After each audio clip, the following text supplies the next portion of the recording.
Hello, hello. Welcome to Crime in Court. My name is Heather, and this is the continuing saga of the Canton Cover-Up, Commonwealth versus Karen Reed. And we have now gone into a bunch of the indictments that have been charged against Turtleboy. And so we read through that in a two-part episode, and now this is the two-part episode of Aiden's responses back, basically defending himself in his own words, because I went back and grabbed his blog article so that he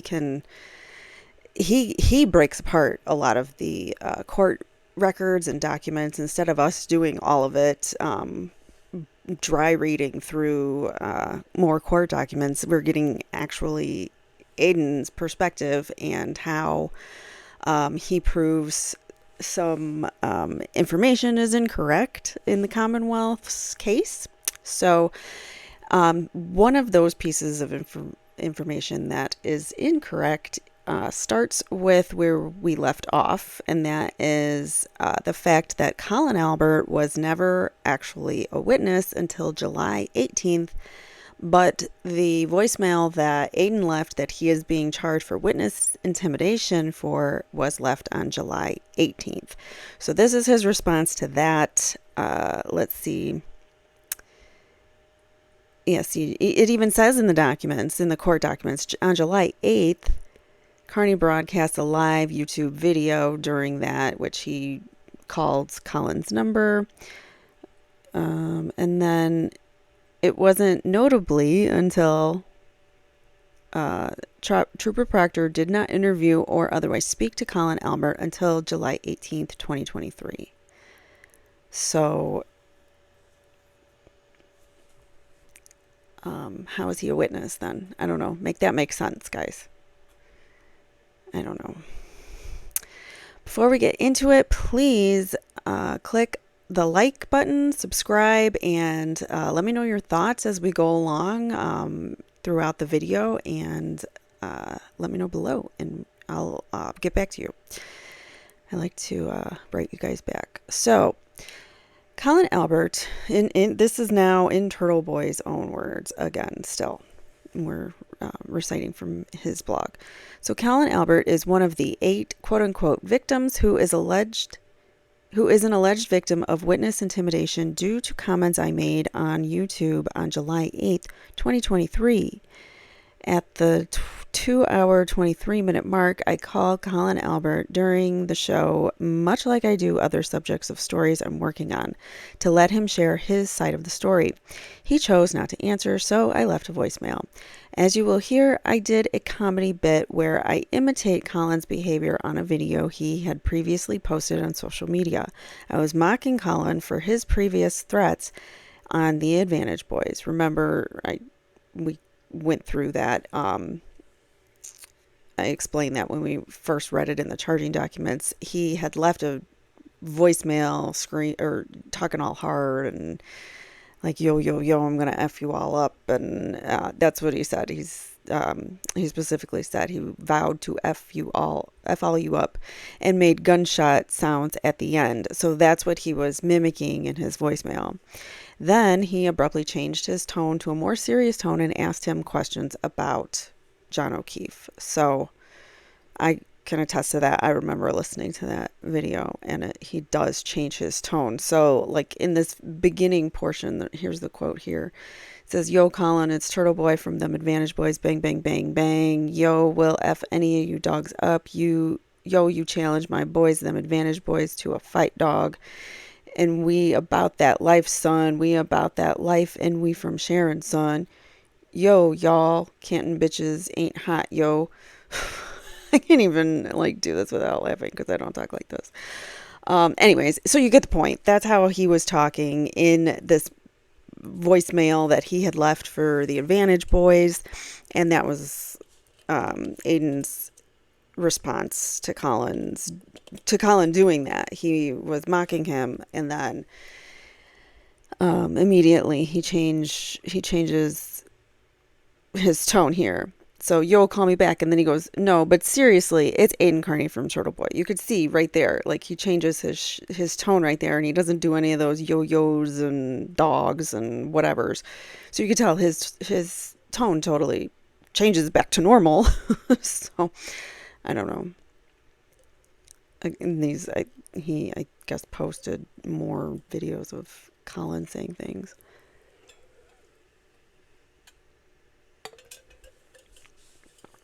So the Commonwealth is calling this witness intimidation because it allegedly made Colin sad and forced him to drop out of college.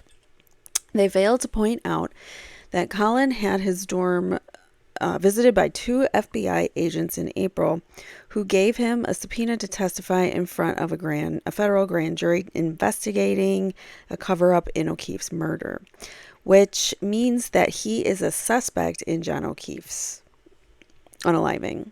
So the Commonwealth also forgot to point out that on January 8th, 2023, Colin Albert was not a witness for the prosecution because no one from the DA's office or the state police had ever spoken to him until he was interviewed by his family friend, Trooper Michael Proctor, on July 18th, 2023. And as you can see, he adds the portions of court document here. Trooper Proctor neglected to interview at least 5 individuals who were, 1, either present at 34 Fairview in the early morning of the 29th, or 2, drove directly past where Mr. O'Keefe's body would have been lying. So they deliberately or negligently did not interview 5 individuals, and one of those was Colin, which you see here. He was not interviewed until July 18th. So how can Aiden be charged for witness intimidation for the things he said in that charging document when they took place on the 8th and Colin was never even a witness until the 18th of July? So again, make it make sense, Commonwealth. It doesn't. The only other time he spoke with investigators was on July 26, 2023, as they were building a case against me for witness intimidation. So they went back and talked to him July 26th. Sergeant Yuri Buchanan of the Massachusetts State Police Norfolk unit interviewed Colin regarding harassment he has received from Carney and his followers. Colin Albert is the son of Chris and Juliana Albert and was 17 years of age on the day O'Keefe was ended. On April 17th, 2023, Carney posted on Twitter a statement alleging Colin Albert is responsible for the unalivings of John O'Keefe, specifically stating Colin and O'Keefe were in a fist fight at 34 Fairview Road. Since that post, Carney authored several additional posts about Colin, his alleged propensity for violence, and personal information, including where Colin will be attending college.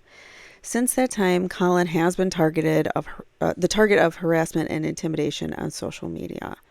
Employees of his college, Bridgewater State University, have received emails from people who copied Carney's false allegations. So that's in one of the charging documents. Whatever.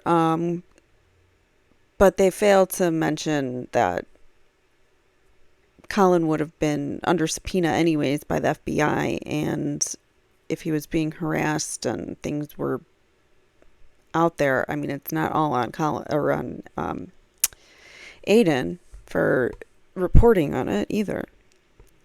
That he would have dropped out of school. Like he had, it's stressful to be a witness in a federal grand jury, especially when you might be a suspect of a crime that you thought was already taken care of by your family friend, Trooper Proctor. So anyways, Colin was inside Brian Albert's house on the morning of January 29th, 2022. Although the Commonwealth claims that he had left before O'Keefe arrived, regardless, Colin never told his story to police because he was never questioned by police. The only 4 witnesses inside the house who spoke with who spoke with police were Brian Albert, Nicole Albert, Jen McCabe, Matt McCabe. Never mentioned anything about Colin ever being there that night. So This is an excerpt from one of the charging documents or court documents. At approximately 11 p.m., Nicole remembered that John and Karen came into the bar and were positioned on the opposite end of the high top table. Nicole recalled John coming over once and asking if they wanted anything from the bar. What does this have to do with? Nicole stated that she left the waterfall and was met at her home by her sister, Jen McCabe, brother-in-law, Matt McCabe, and husband, Brian. Nowhere did they say, do they say that Colin was there, that she was greeted with Colin. They leave that part out. It's omitted from everywhere. But we know he was there according to grand jury testimony. So in later filings by the Commonwealth, they began to admit that Colin was there, but that his family members all said he had left the house prior to O'Keefe's arrival. So here now we're getting people saying, both indicated in their sworn testimony before the grand jury in this matter that their nephew Colin Albert, while present at the home upon their arrival, had left their home well before any of the guests' arrival from the waterfall. So how do you know he was there? And that's just odd. Like, he just left before everybody arrived. Several other witnesses called before the grand jury similarly confirmed this. So nobody said anything about the fact that Colin was there until the grand jury testimony came out. It's important to point out that Colin himself never told police that he had left prior to O'Keefe's arrival because he was never questioned by police until July 18th. Until then, his family members spoke for him. And that's basically, yes, that is what has been happening. If Colin wasn't at the house when John O'Keefe was ended, and he wasn't at the bar with them prior to the after party, and he wasn't questioned by police until July 18th, then it was impossible for Colin to, quote, be a witness in the case on July 8th, 2023. And if he wasn't a witness when I allegedly intimidated him, then he can't be a victim of witness intimidation. That is a great breakdown of how it should play out. He should not be charged for Colin. So let's throw that one out. All right. Next one is the Canton Cover-Up Part 196. Judge Krupp postpones bail review hearing because Special Prosecutor Ken Mello didn't come prepared. And I'm not going to read this one. I just wanted to show you how things were going with court proceedings. So they had filed a motion to get the stay away orders removed or lifted, and Ken Mello didn't even come prepared to trial, so they had to have that postponed. Here's some good points, though, I wanted to include. So he wants to have the stay away orders at least modified because they're overly broad, and he said for whatever reason the first judge said that they were broad on purpose, but it's affecting how he's able to do his job and work on his stories that he's writing. So here are some things that, according to the current stay away orders before they got amended, the current stay away orders limited him a lot to these things. So here, if I say something negative about Jen McCabe and then a turtle writer messages her something menacing, Tully would argue wrongly that it was indirect contact. Or I can't go to Karen Reed court hearings if any of the 8 witnesses are there. I can't go to Canton Board of Selectmen meetings. I can't peacefully protest outside of D&E Pizza. I can't ask questions of people who have acted suspiciously in an unaliving investigation. I can't ask a public servant like Michael Proctor any questions. And the order doesn't say how far away I have to stay away from the witnesses.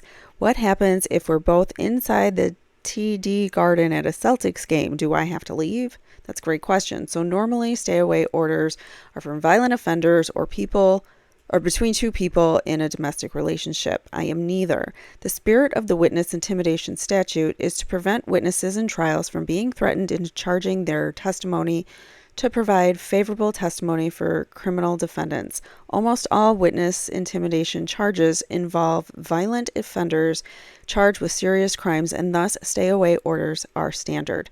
But my case is unique because no journalist in Massachusetts has ever been charged with witness intimidation for seeking out the subjects of their reporting or for questioning. A stay-away order is not necessary, and it's unconstitutional. I would argue. So,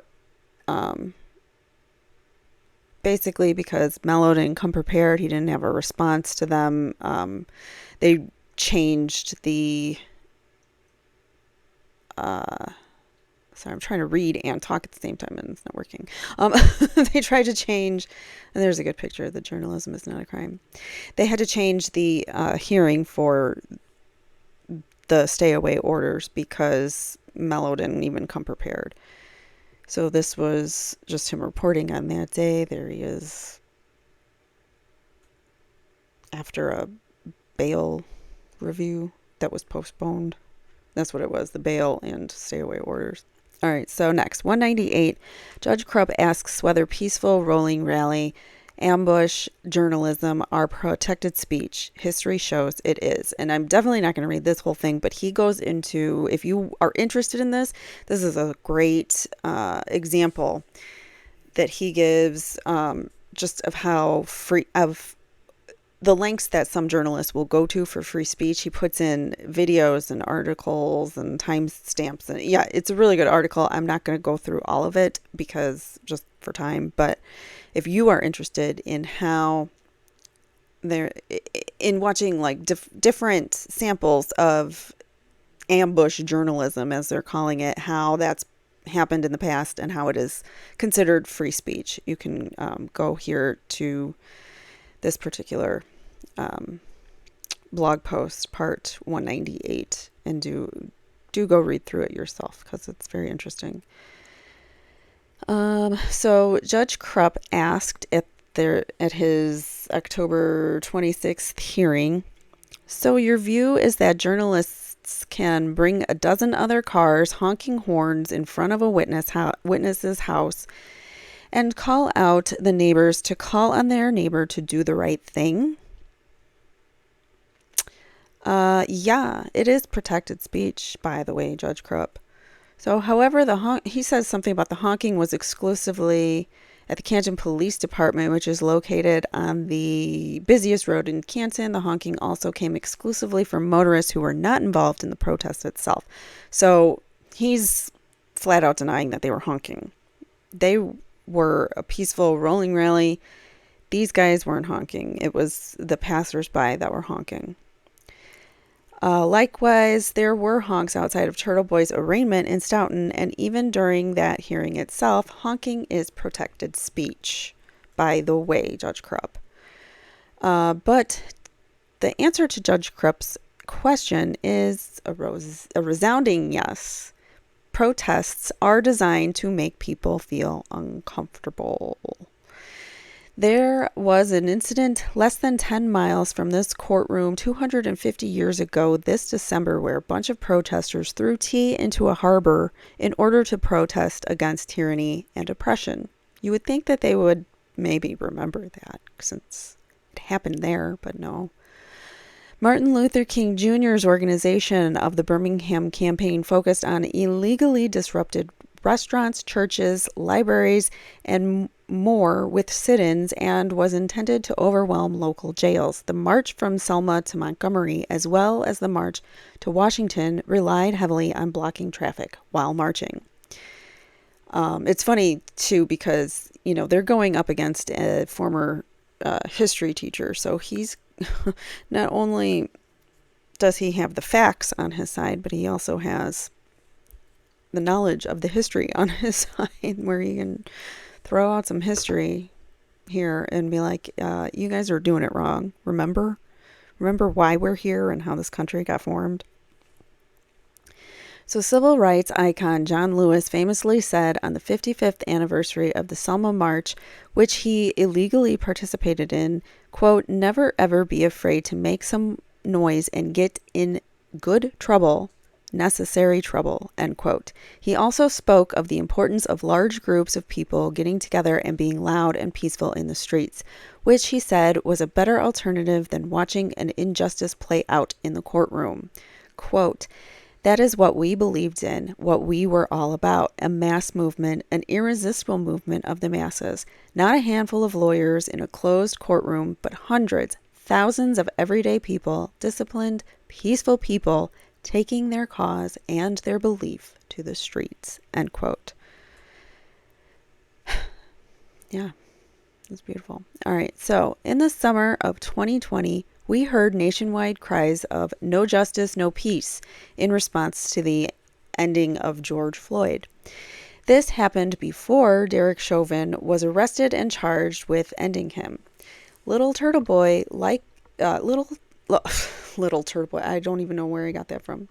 See, my brain just sees letters and scrambles them up sometimes. I have an autoimmune disease and I take medications, and sometimes my brain scrambles things. So when I say a word that's like nowhere near even on the page, I apologize.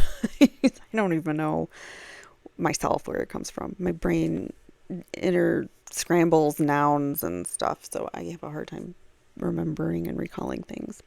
Anyways, like Turtleboy, these protesters were speaking out against what they believed was corruption and injustice. Unlike Turtleboy, they used threats and destroyed private property to force the government to do what they wanted them to do. They believed that the most effective way they could petition to the government to address this corruption was through large disruptive demonstrations in public, so through protests. Congresswoman Alexandria Ocasio-Cortez stated in 2020, "The whole point of protesting is to make people uncomfortable. Activists take that comfort with the status quo and advocate for concrete policy changes. Popular support often starts small and grows. To folks who complain protest demands make others uncomfortable, that's the point." I like that. Congresswoman Ayanna Pressley, who is the chosen elected representative of parts of Norfolk County, and so she represents local citizens. She speaks for the citizens therein, stated in 2020 that there needs to be unrest in the streets for as long as there's unrest in our lives. After Senator Rand Paul was surrounded by the violent left-wing mob in Washington, D.C. last night, recent comments made by prominent Democrats are striking. I don't know what this is in relation to. I don't know what that was. Okay. It might have been an example, and I'm only getting like a portion of it or something. I think he might have had a video here or an image and it didn't pop up. All right, so Turtleboy was doing exactly what this elected leader of Norfolk County directed her and others to do, making noise in the streets in response to unrest in the lives of Karen Reed and other victims of police corruption. All of these loud, disruptive protests had one thing in common. They all led to political change. The Boston Tea Party led to the creation of the greatest nation that ever existed, one where people are supposed to be able to speak freely without fear of arrest. The Black Lives Matter protests in 2020 led to creation of the Post Commission in this state, which ensures that corrupt police officers like those who brought these fraudulent charges into this courtroom cannot continue to oppress free citizens. The Selma March and Birmingham protests led to enactment of civil and voting rights acts. What Turtleboy and his followers are doing is no different what any of these people did. In fact, it is the most American thing you can possibly do. Come together in large groups to peacefully protest and demand that the government stop oppressing. In response to these to this exercise of freedom, the very same oppressive government agencies Turtleboy's supporters were protesting against sent men with guns to an award-winning journalist's home, criminalized his nonviolent activism, raided his house, took his personal property and tools of his trade, violated his rights to privacy, and compromised his thousands of confidential sources. They did this to send a message: stop protesting against government corruption or we will rob you of your freedom. I'd say that's the message as well. But it didn't work, and the movement's only getting bigger and the citizens are only getting louder. On October 26th, this court asked if a journalist could bring a dozen other cars honking their horns in reference to a July 22nd rolling rally through the town of Canton. Although we do not concede that there was any honking of horns from participants in the protest itself, even if there was, it would be protected speech. It's easy to protect quiet, non-controversial speech in support of the government. But the most important speech in need of protection is speech that is loud, controversial, and critical of the government. That is exactly what Turtleboy attempted to accomplish with the rolling rally. Additionally, Turtleboy had been publicly stating for weeks prior that he would be organizing this peaceful protest in Canton. At no point did Canton Police Chief Helena Rafferty issue any sort of statement that this would be illegal. It was only afterwards that Chief Rafferty and the state police began to launch an investigation and find a way to criminalize protected speech by weaponizing the witness intimidation statute. Turtleboy is not hiding what he and his followers did that day. As a matter of fact, he filmed the entire protest on his YouTube channel. As you can see from the highlights of the rolling rally, it was attended by women, small children, elderly, and people of all backgrounds. And then he provided some images and videos. The purpose of all peaceful protesting is to attract the attention of the media so that the message can be amplified and the government is forced to address the corruption. The rolling rally was attended by Boston Magazine reporter Gretchen Voss, as well as local news station who broadcasted highlights of the peaceful family event. To date, Turtleboy has been the only person arrested for being there. So how is that fair? How is that right? That it's supposedly illegal what they did, and that's supposedly witness intimidation, but only Turtleboy, out of the hundreds of people that were there, only Turtleboy gets a charge. Make that make sense. Again, it doesn't. All right, so prior to the peaceful protest on July 22nd, Turtleboy announced, as he has hundreds of times prior, that he wanted the protest to be peaceful and nonviolent. He specifically ordered people not to attend if they couldn't control their tempers and didn't think they could remain peaceful. And here there was a compilation video that he put up on YouTube of him urging people to be peaceful and to stay home if they weren't able to be peaceful and nonviolent.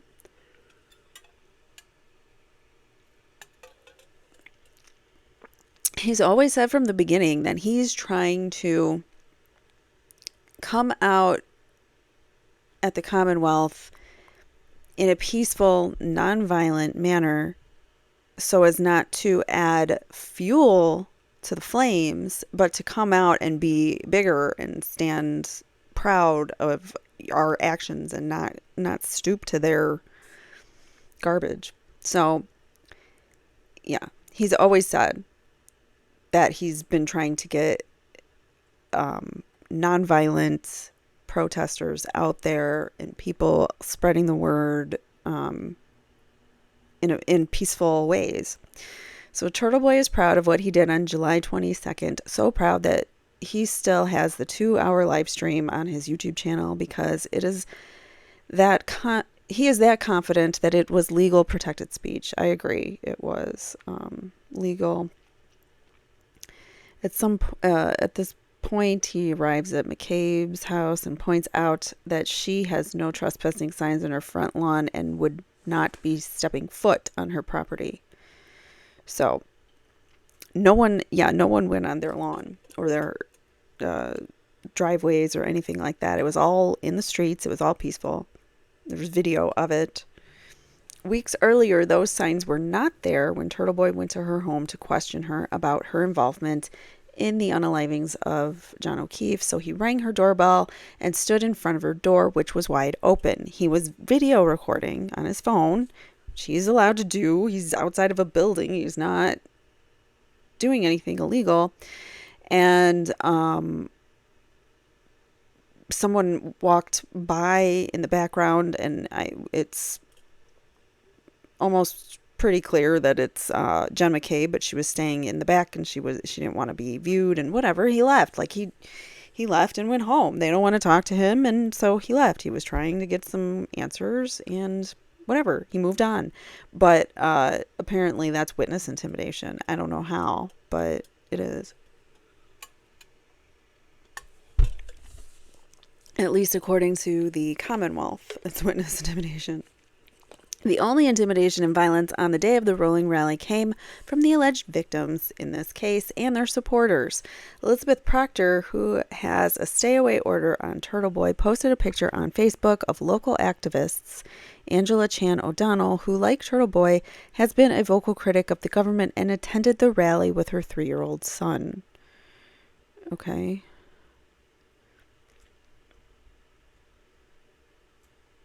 And these are Facebook posts.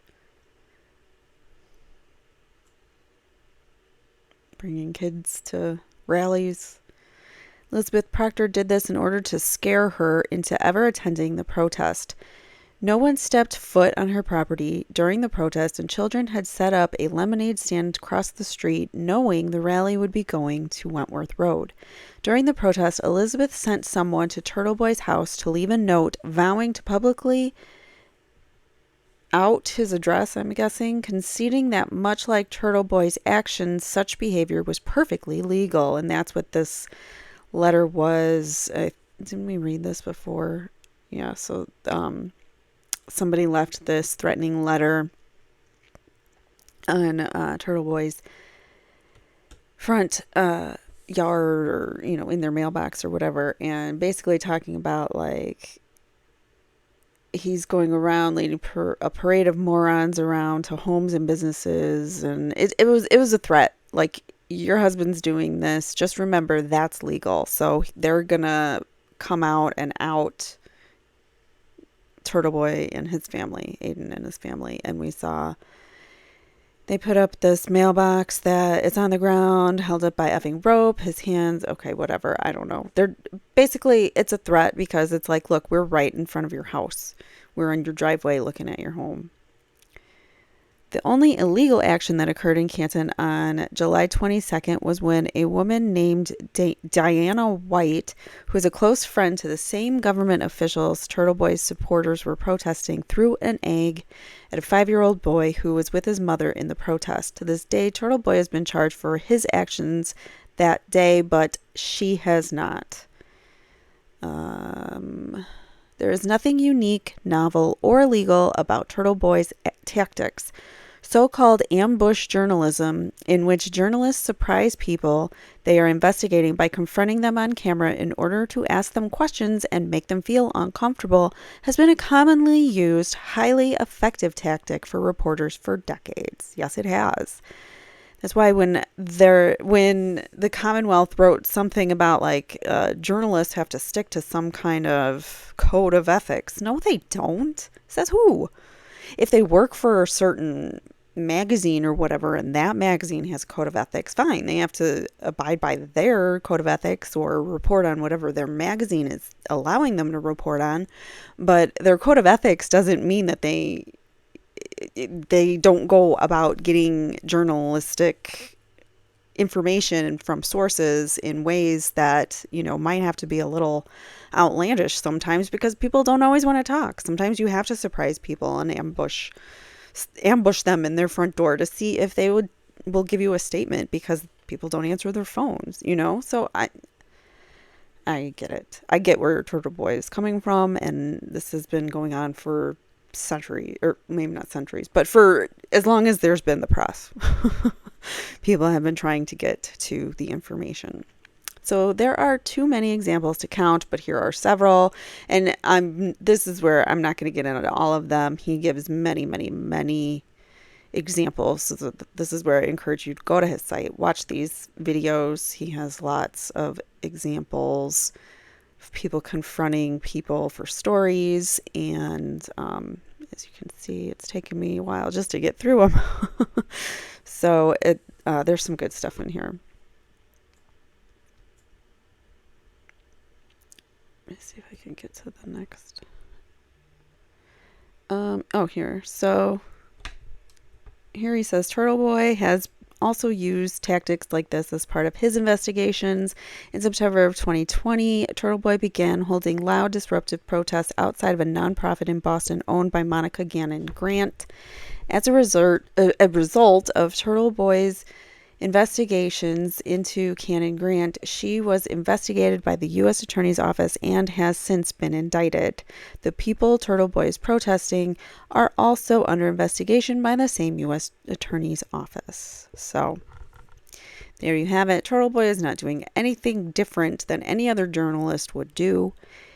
And even if he was, the things that he's doing or saying, they're all protected speech. You can't get around that, regardless of whether it's journalism or not. The things that he's saying and doing are protected speech. The thing about him being a journalist gives him more rights to protect his sources and information. That's where his journalism comes in. The fact that he's a journalist and has confidential sources is on the line, because as we know, they seized his phones and illegally started searching them before they had a court order to do so. We learned in the last episode. So yeah, I don't know. This case gets me angry. So anyways, there we have it. Turtleboy is just like any other journalist, and even if he was an oddball journalist, which he isn't, it's still all protected speech.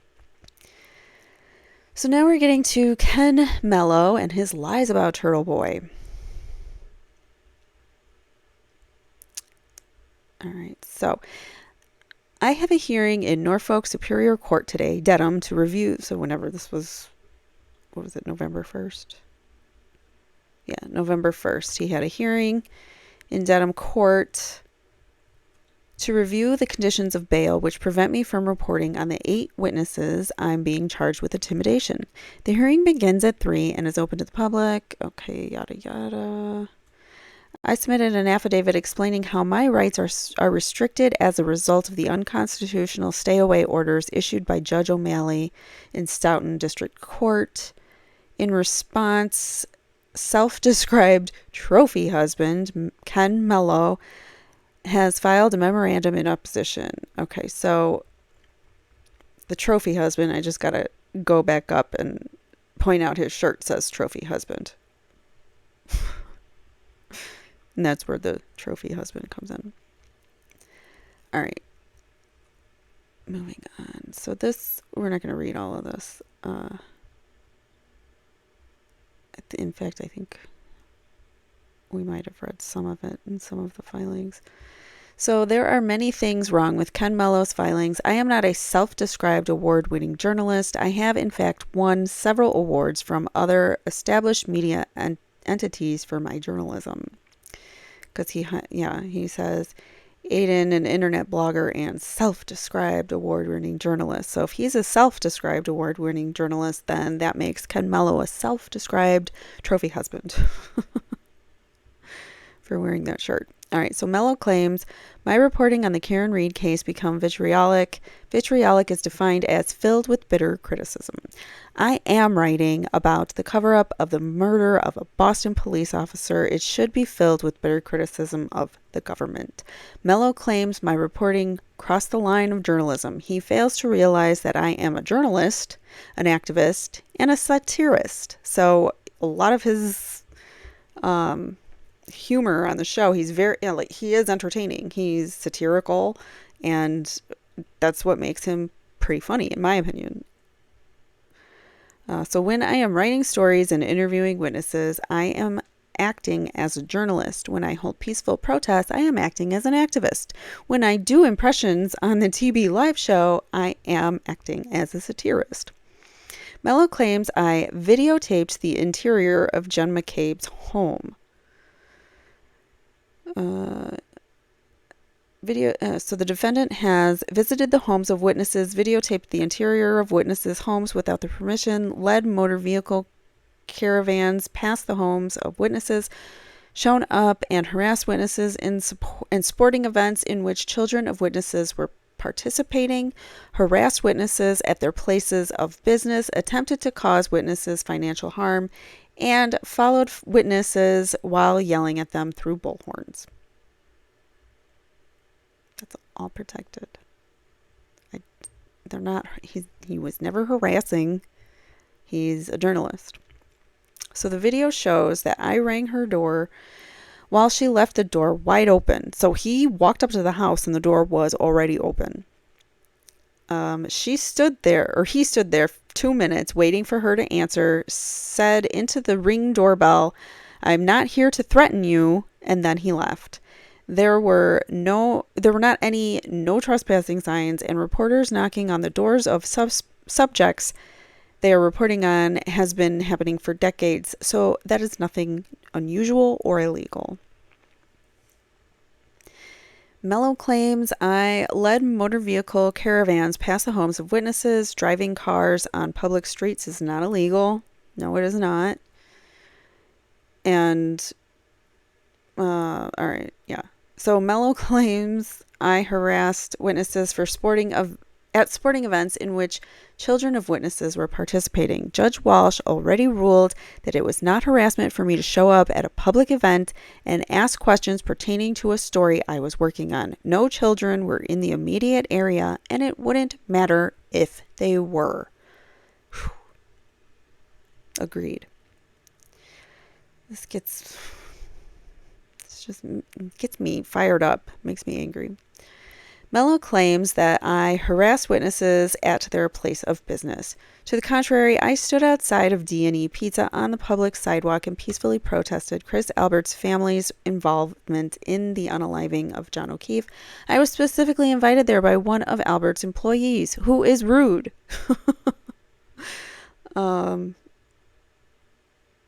Mello claims that I followed witnesses while yelling at them through bullhorns. This is a complete lie. There is not a single video or shred of evidence depicting me doing that. Yeah, I don't recall him doing that either. Mello cites the picketing and witness intimidation statutes, but fails to point out that at no point did I ever use threats or intimidation to attempt to interfere with, obstruct, or impede the administration of justice. And that is exactly what the language is in the statute. And Mello never explains how he does that. So Turtleboy says, in fact, my reporting and activism did the opposite. I repeatedly stated that I was not a threat and encouraged all parties involved to tell the truth. This is the opposite of witness intimidation.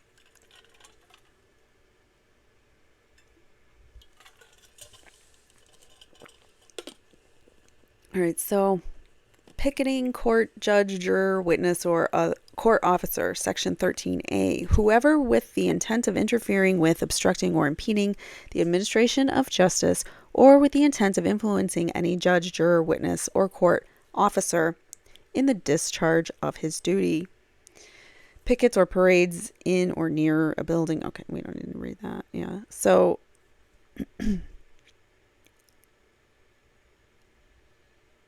according to This, section 13B, harass, means to engage in an act directed at a specific person or group of persons that seriously alarms or annoys such person or group of persons and would cause a reasonable person or group of persons to suffer substantial emotional distress, including but not limited to an act conducted by mail or by use of a telephonic or telecommunication device or electronic communication device.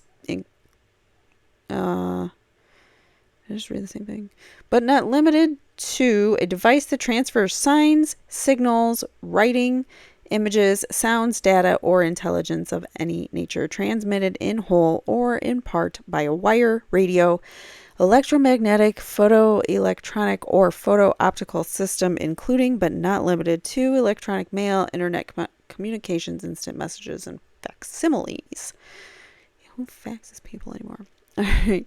And B, whoever willfully, either directly or indirectly, threatens, attempts, or causes physical, emotional, or economic injury or property damage to, or conveys a gift, offer, or promise, or bribes, misleads, intimidates, or harasses another person. So they're not misleading. He's not intimidating. They're not. If you're afraid of the truth, then you might be intimidated. Then it might be a little scary for you. More quotes that he's highlighting here that he's showing. Punish, harm, or otherwise retaliate against any such person. In his argument, Mello cites case law that he claims shows that there is precedent for silencing speech, but the case law he chose is not relevant or comparable to what I allegedly did. He cites Chaplinsky versus New Hampshire, to argue that speech that has been used as an integral part of criminal conduct can be banned, except my speech has not been part of any criminal conduct. Mello cites U.S. versus Rondo and Brandenburg versus Ohio, which he says prevented speech that is directed to incite or produce imminent lawless action or is likely to incite or produce such action. So that's not even what he's trying to do. He's never done that once. None of my speech was directed to incite lawless action. The Brandenburg case was a landmark decision that overruled the 1919 case of Schenck versus United States, which ruled that speech could be limited if it was similar to shouting fire in a crowded theater. In Brandenburg, Scotus did the opposite of Mello seems to think they did. In that 1969 case, the court determined that the KKK speech was lawful. The court specifically ruled that government cannot punish inflammatory speech unless that speech is directed to inciting or producing imminent lawless action and is likely to incite or produce such action. So, there you have it. Mello cites Watts versus the U.S. as an argument that my speech must be limited if it inflicts injury or tends to incite an immediate breach of the peace. But my speech has done no such thing. In the Watts case, an anti-Vietnam War protester said, if they ever make me carry a rifle, the first man I want to get in my sights is LBJ, Scotus. Scotus said that banning such speech was constitutional, but only if it contained true threats. My speech has already been determined not to contain true threats. Remember, even the lower district courts denied protective orders or restraining orders from Turtleboy against those the few people that had asked for it, including Colin and I think Brian and Jen McCabe. I don't know. They were all sad and afraid of his right to free speech. Clearly, my comments towards Colin Albert, in which I imitated his own words, were hyperbolic and satirical. So he's already gone into explaining that it wasn't his words. He was repeating Colin's words in a mocking manner.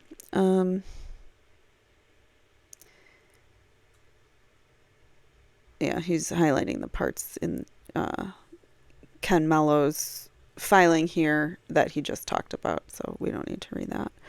Mello knows that my speech did not overtly threaten any witness, so he cited Commonwealth versus Gordon, which said that threats do need to be overt to be considered witness intimidation. In this case, the father of the defendant in a murder trial intimidated a 19-year-old juror inside the courthouse that made the jurors nervous, scared, and afraid. He referenced a horror movie in which a girl her age was unalived. This is not comparable because I am not related to Karen Reed and did not speak to any witnesses or jurors inside a courthouse. I am a reporter covering the case who happens to believe that the facts show that she is innocent. Mello knows that I have not prevented any witnesses from testifying, so he cited Commonwealth versus Robinson, claiming that the statute does not require that the intimidation prevent a witness from testifying. It just has to be the intent.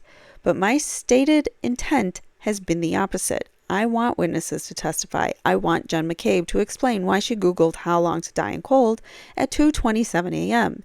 In the Robinson case, the defendant at a magistrate hearing glared at a plaintiff, then pushed over a table in a blood-curdling manner and yelled, "Are you sure you want to go through with this?"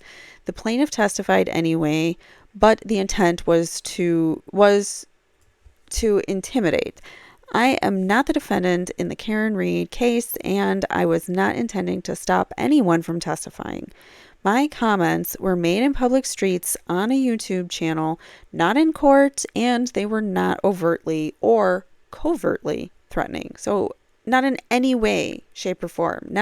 He's not even implying or insinuating threat in any way. And he's telling you this, but they don't listen. They're just weaponizing a statute that is meant for good, and they're using it against him. So Mello cites Commonwealth versus Cassiano, in which a defendant pretended to take a picture of an undercover cop testifying against him for selling drugs and claims that he was going to post it on the internet to put his life in danger. The defendant never took any pictures, and there was no evidence the officer was intimidated, but the intent was there. However, I am not the defendant in the Karen Reed case. I am a journalist covering the case and a political critic of the government. It was never my intent to stop any witness from testifying, and he's always made that clear. In fact, he's said, please do testify. And when you do, tell them the real truth, not the lies that you guys have been saying for however many months now. Over a year now. All right, so under the statute, an action need to be overtly threatening to fall within the meaning of intimidation. So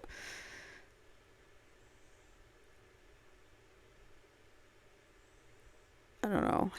Again, Ken Mello's argument, a defendant was convicted of witness intimidation under that statute that we just talked about when he saw an undercover police officer in the courthouse corridor, took out his cell phone and pointed it at the officer as if he was taking his picture. Okay, so that was the case that they were citing. Mello cites a 2011 paper written by University of Florida law professor Larissa Lidsky, who says that audience size increases the chances that one member of the audience will be incited by speech to commit violence. The implication is that because I have a large audience, I am responsible for the criminal behavior of the millions of people who have read my stories. Exactly. And that's what I've been saying too in these episodes, that he's not responsible. And we read that too in the the source that we read for the Constitution, that it's protected speech.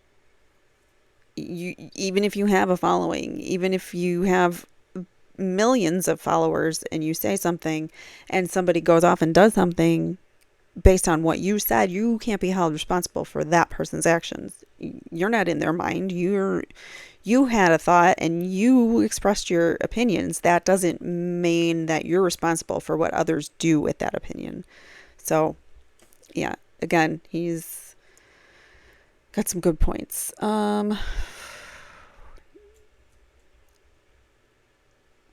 A paper written by a college professor in Florida is not case law, and I am not inciting any violence. I fundamentally reject the idea that people with large platforms are responsible for the behavior of their followers, and the insinuation that speech should be restricted in order to prevent the incitement of violence that never even occurred. Mello cites several examples from around the country, most of which involved unnamed individuals, to make the point that witness intimidation can occur on social media. All of the examples are from the defendants in criminal matters or their families, and include explicit threats posted on social media which were designed to prevent witnesses from testifying against criminal defendants. I am a reporter covering the Karen Read trial, not a family member of Karen Read. I was not posting threats on social media directed at witnesses. I want them to testify. Again, that's Mello citing all this case law, which it's not applicable. Mello claims that I doxed the witnesses by posting their addresses, phone numbers, workplaces, and financial information online. None of this is illegal, first of all, but more importantly, all of this is already publicly available information in filings of the Karen Read case. Chris Albert's financial information mainly involves the dozens of court judgments against him for not paying his bills and his taxes. Additionally, the Commonwealth has ironically posted my address and phone number in their publicly viewable charging documents, leading to an increase in threats I have received since being charged. I have documented those threats with Holden Police. So just like troopers complaining that he got doxxed, they just doxed Turtleboy too in the process. And it's not even, I mean, not that I'm condoning doxing, but it's not illegal to dox someone. So Mello cites online influencers who doxed Supreme Court justices by posting where they live. He claims that these internet activists intimidated justices into changing their minds to overturn Roe v. Wade by urging mobs to go to their homes. But this example proves our point, not the Commonwealth's, because none of the protesters or internet influencers were ever charged with witness intimidation, and the protests outside the home of the justices were allowed to happen. Do you see how this doesn't make sense, Ken Mello? Your arguments are very poor. So the only person arrested was Nicholas Roski, who showed up with a GUN and written plans to unalive Justice Kavanaugh. None of my followers have done anything like this, and even if they did, the case law cited by Mello suggests that only the perpetrators should be arrested, not the online influencers who, quote-unquote, incited them. All right, so that's Mello's argument, case law. He's just breaking it apart. We're not going to read it all, but he already broke it apart. So Mello claims that what I did is comparable to what the people who doxed SCOTUS justices did, but because I incited many followers of his internet site into confronting and intimidating these witnesses. However, I have directed followers to visit and harass the homes of I never directed followers to visit and harass the homes of witnesses. I did the opposite, urging my readers to remain peaceful and nonviolent. Mello claims that the purpose of me posting addresses of witnesses was to incite followers to confront and intimidate witnesses. He has no evidence of this. Mello claims the stay-away orders in place are similar to 209A and 258E orders that protect victims, except those exact orders were denied twice by judges in Stoughton. 2 judges have ruled that my speech regarding Jennifer McCabe and Chris Albert did not meet the legal threshold of harassment because it did not contain true threats. So it was Jen McCabe and Chris Albert and Colin Albert, I think, all had tried to get restraining orders against him.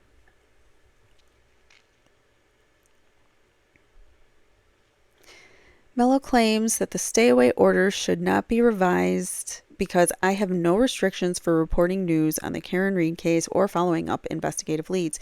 This is untrue. I need to attend Board of Selectmen meetings as part of my reporting and cannot do so with the order in place because Chris Albert will be there.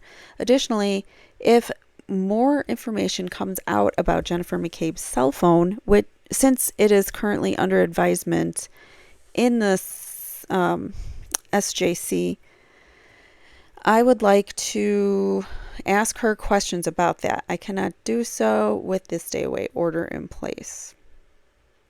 Mello falsely claims that the judge specifically noted the defendant was not prohibited from attending court sessions if the witnesses were present. Judge O'Malley said no such thing. At the 45-minute mark of this video, he begins to explain his ruling. So provides the video, I'm sure, in the post. Or he says, he quotes him here, I am imposing the following conditions. Stay away, no contact with each of the main witnesses. Stay away, no contact means no direct or indirect.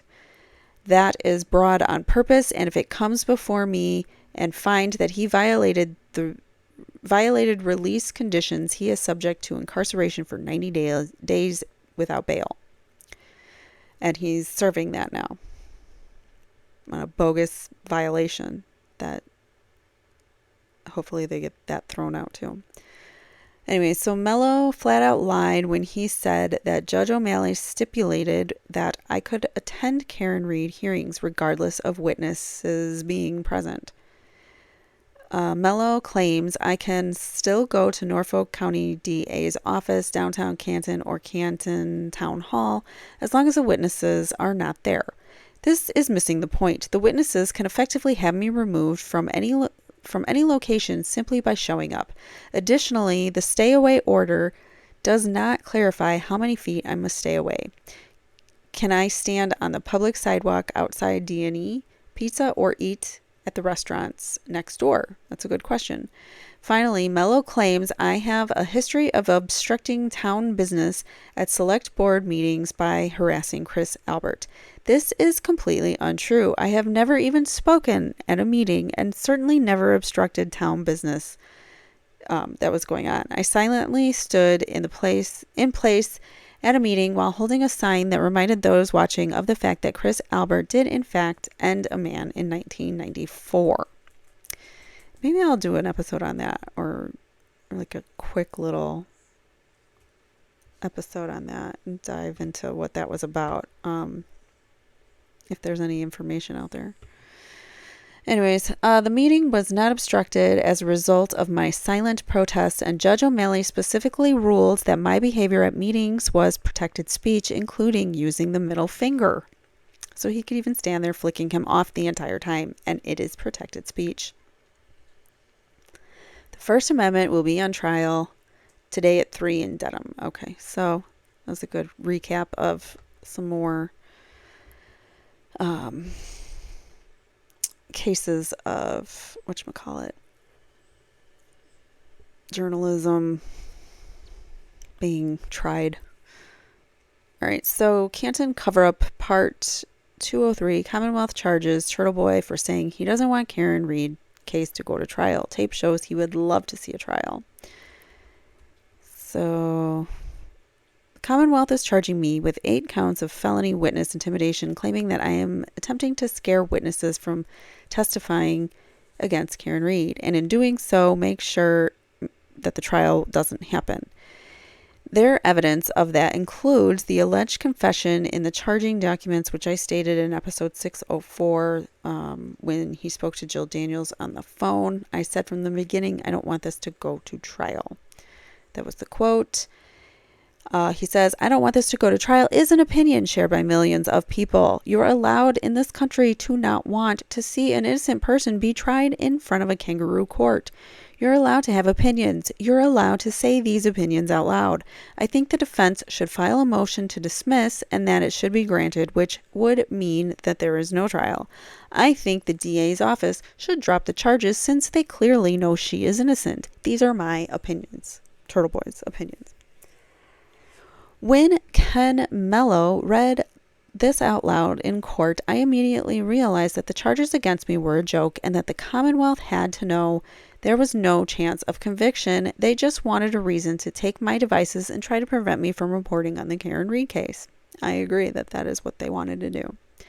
But like with everything in the charging documents, this quote is taken out of context. They are trying to make it sound like my master plan was to obstruct the administration of justice in the Karen Read case by threatening and intimidating witnesses so that the charges would be dropped against Karen Read. Often in domestic violence cases, the victims are too scared of their abusers to testify, which is what the Commonwealth was attempting to portray was happening here. Sorry, I'm going to get the blanket ready for my dog. She needs to get cozy. She likes to lay under the blanket, but it takes her forever to sit down. All right, sit down. Lay down. You're good. She's a goof. And she's very particular. She likes her blanket on her. All right, sorry. All right, where did I leave off? So, however, I actually said the exact opposite. When you listen to the entire clip, I made it clear that although I think it would be more just to have the charges dropped, it's becoming clear that that's not going to happen. I told the audience that I personally would rather see a trial than have the charges dropped because it would be so entertaining. I agree it would be a fun trial to watch because of the witnesses. And although I previously believed that it would be cruel to put Karen's family through that ordeal, I believe it would be a better alternative for Karen to get the trial over with. So he gives you the entire quote. This is no way to live. This is not a life. How long can one person deal with this? I've said from the beginning that I don't want this to go to trial. Not that I fear her being found guilty or anything like that, but this is a sham. This should be dropped. If there's any justice in the world, this should be dropped, and the people who did this should be charged for it. They, of course, left out the next phrase, in which I stated that I didn't fear a trial at all. I just thought the charges should be dropped because I know that she didn't end him, and I know that the people inside 34 Fairview Road did.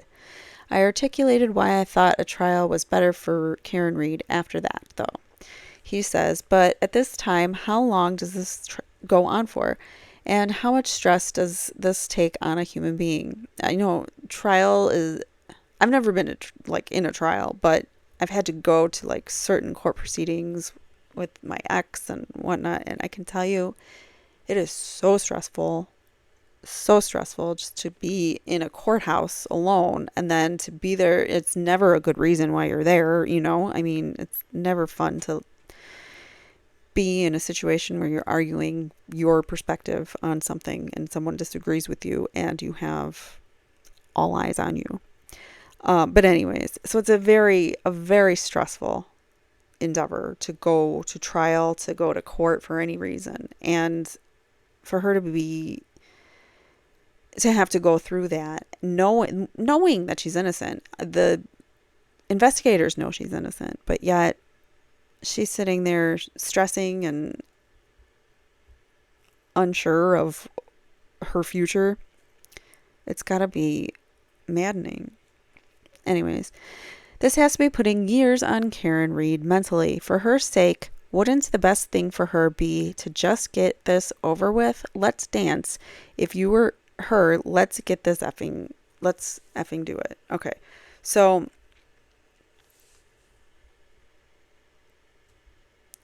his quote continues here. I understand not wanting to And this has been my position from the beginning, and I've thought about being in this position before, and just the roller coaster that might be happening in your stomach in those few hours waiting for a jury verdict to come back. You saw when Kyle Rittenhouse was exonerated, his reaction was authentic. He broke down crying. So much can change in one word.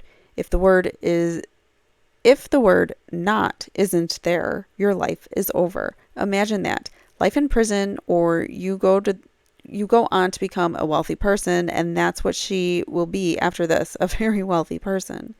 There's a 99.99% chance she won't go to prison. But would you get on a plane if there was a 1% chance if it was going to crash? Would you get on that plane?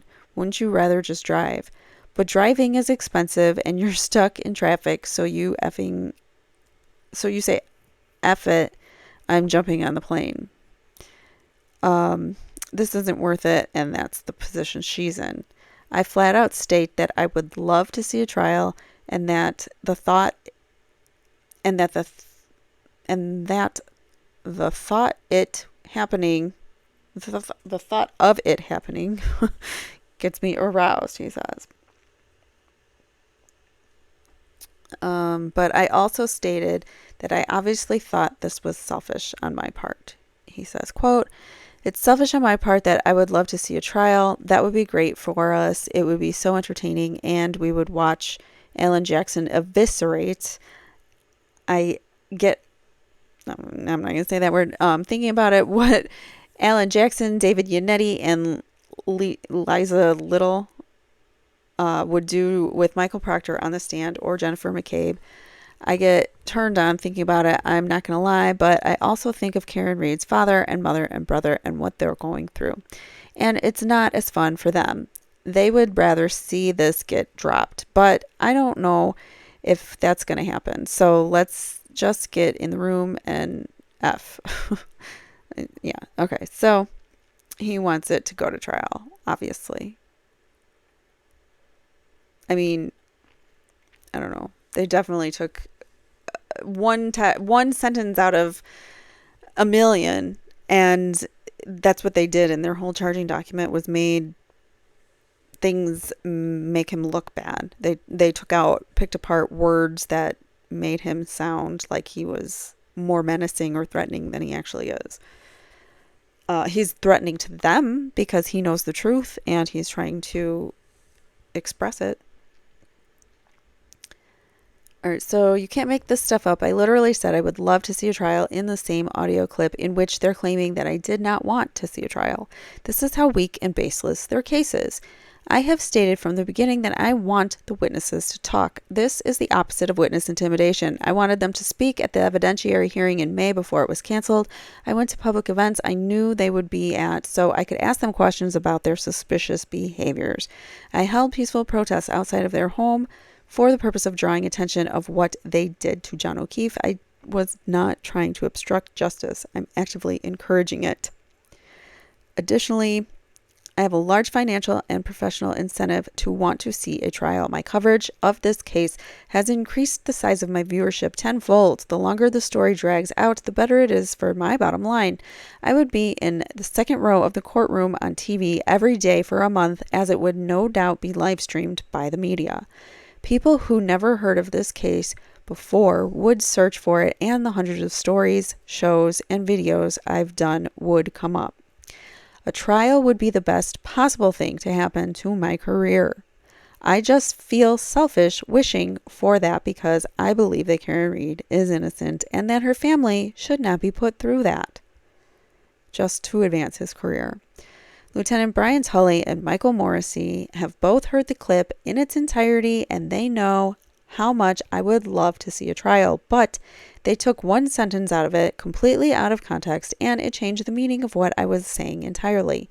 They did this intentionally and maliciously in multiple circumstances in the charging documents in order to deceive a judge and jury, and in doing so violated my civil rights. When this is over, they will have to answer for why they intentionally did this on the stand, and immunity won't protect them if they do so with malice. All right. we're getting closer to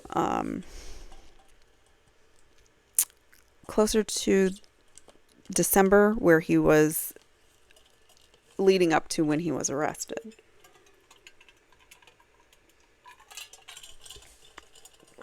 Which is where we're ending. So we're on November 9th. I'm not even going to read this whole thing, but the judge did institute some changes to his stay-away orders. He's now able to attend Karen Reed events and Canton Board, Select Board events, and other events that the witnesses will be at. So he just has to stay 100 feet away. That's all.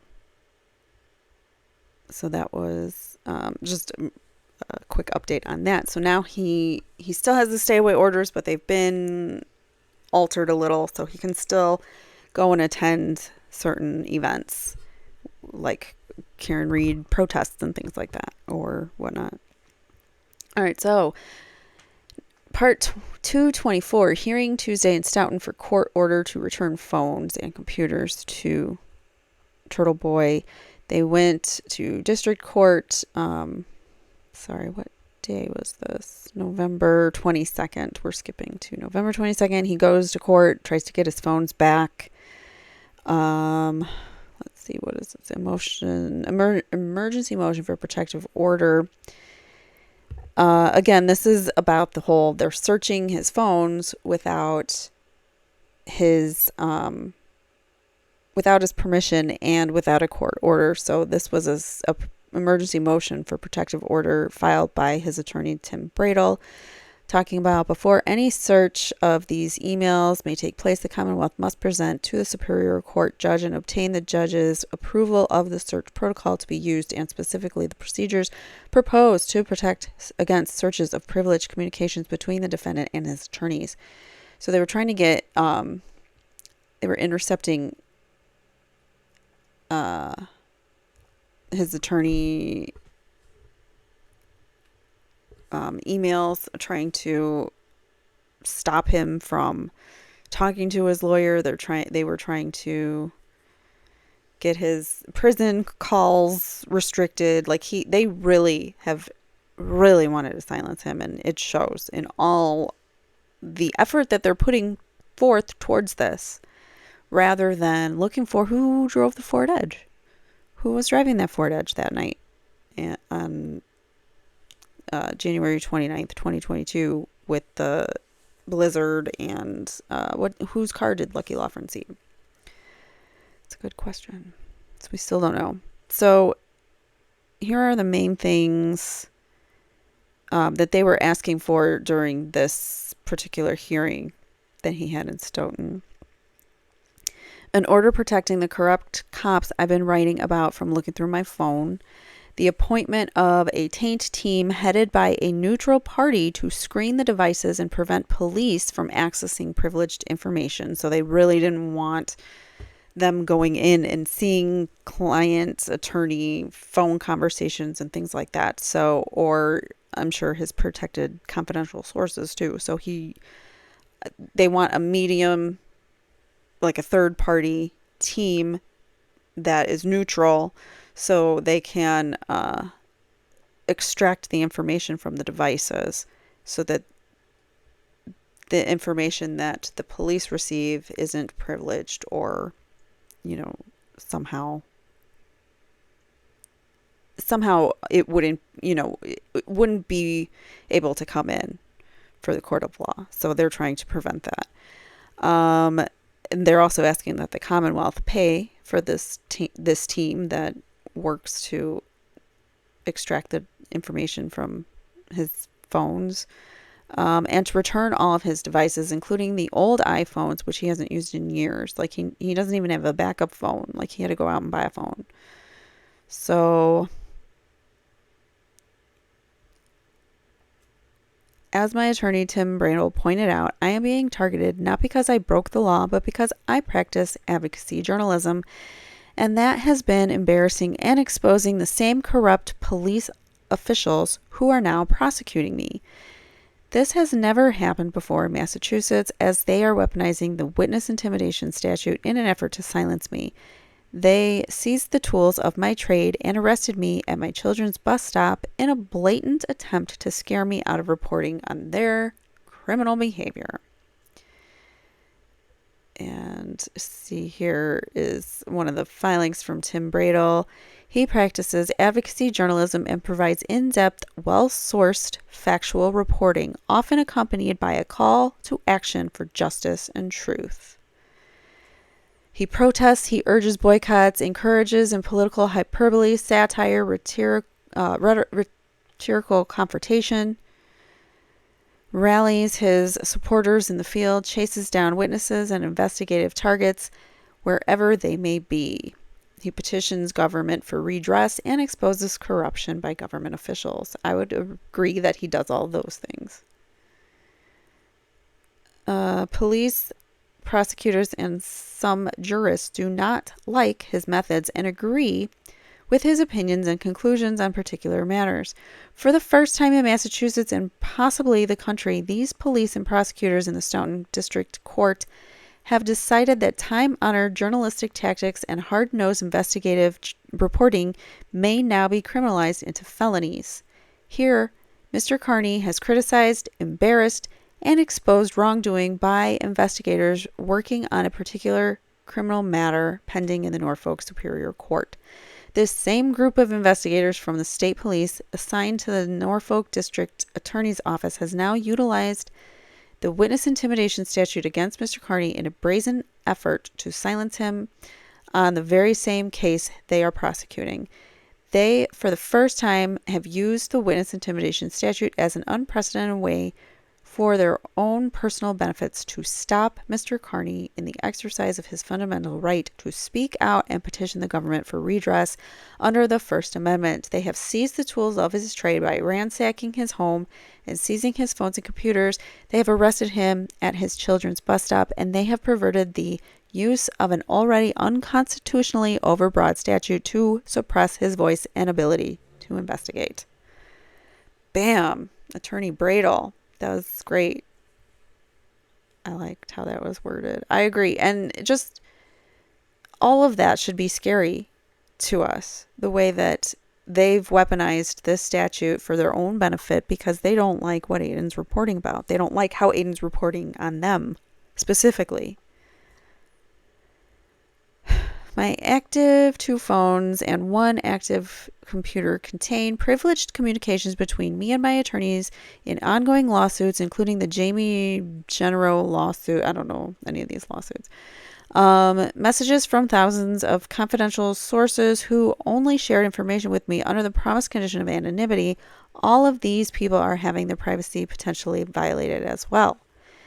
So that is where the fact that he's a journalist comes in play. He should have protected rights, but I don't think Massachusetts protects journalist rights like other states do. So he might have a problem with that burden there, but I still think that he should have protected sources. Messages from sources within the state police who have bravely come forward on stories I've worked on involving police corruption, including the 2017 Troopergate story and the Karen Reed case. This is just a way for Michael Proctor and Brian Tully to find out who's been snitching on them.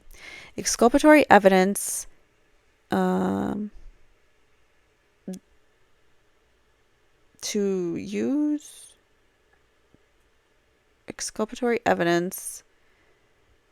use to defend myself, including text messages, pictures, and other data that will prove intent of my actions, materials involving other stories I've been working on that don't involve Karen Reed, private medical information, private personal communications with family and friends. Yes, those should be protected.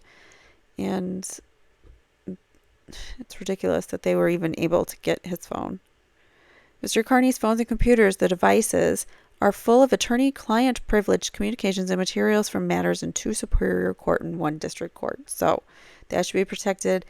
And here's thousands of confidential sources under anonymity, all the other things that he claimed he had, police sources that they don't want leaked.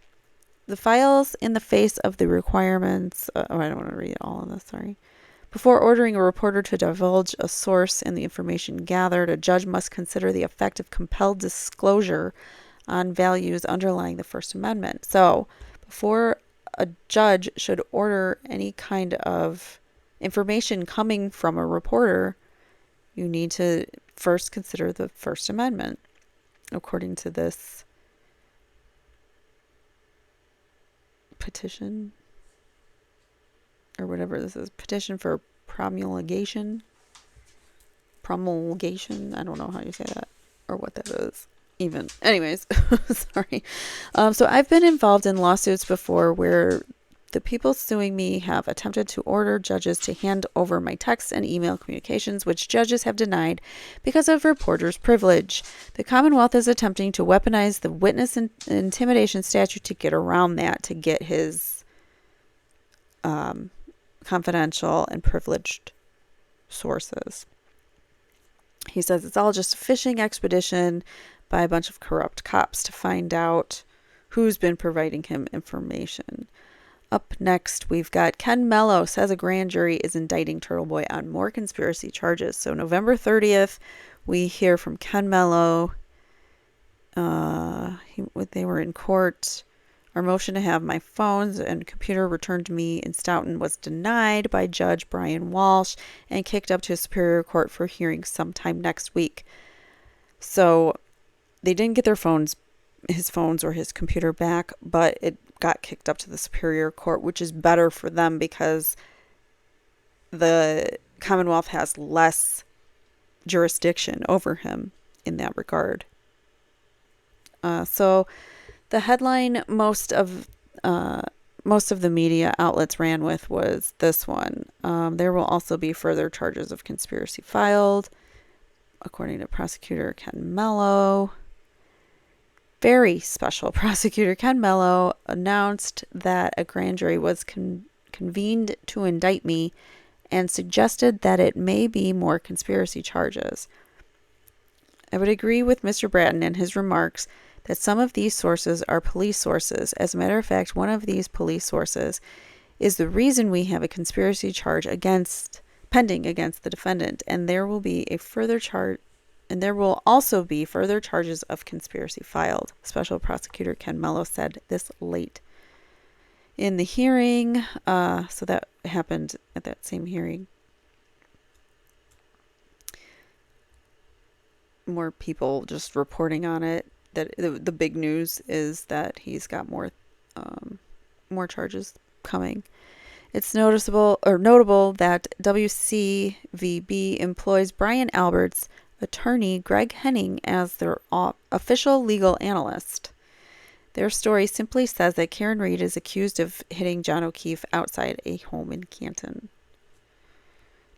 And there's their story. In other words, they're happy to report on any baseless claims made by the Commonwealth, but will go out of their way not to mention the fact that John O'Keefe was found unalived on Brian Albert's front lawn, or even the fact that they were officers. Well, they did say he was a police officer here, but even in some, filings and things, they never even report that he's an officer. I honestly have no idea what these new conspiracy charges are about, but I always expected to be indicted. The whole purpose of this exercise is to scare me, shut me up, and most importantly, gain access to my devices so they can find out the identities of confidential sources and what he knows about the FBI. Because I believe he was already talking about an FBI probe happening at this point, so...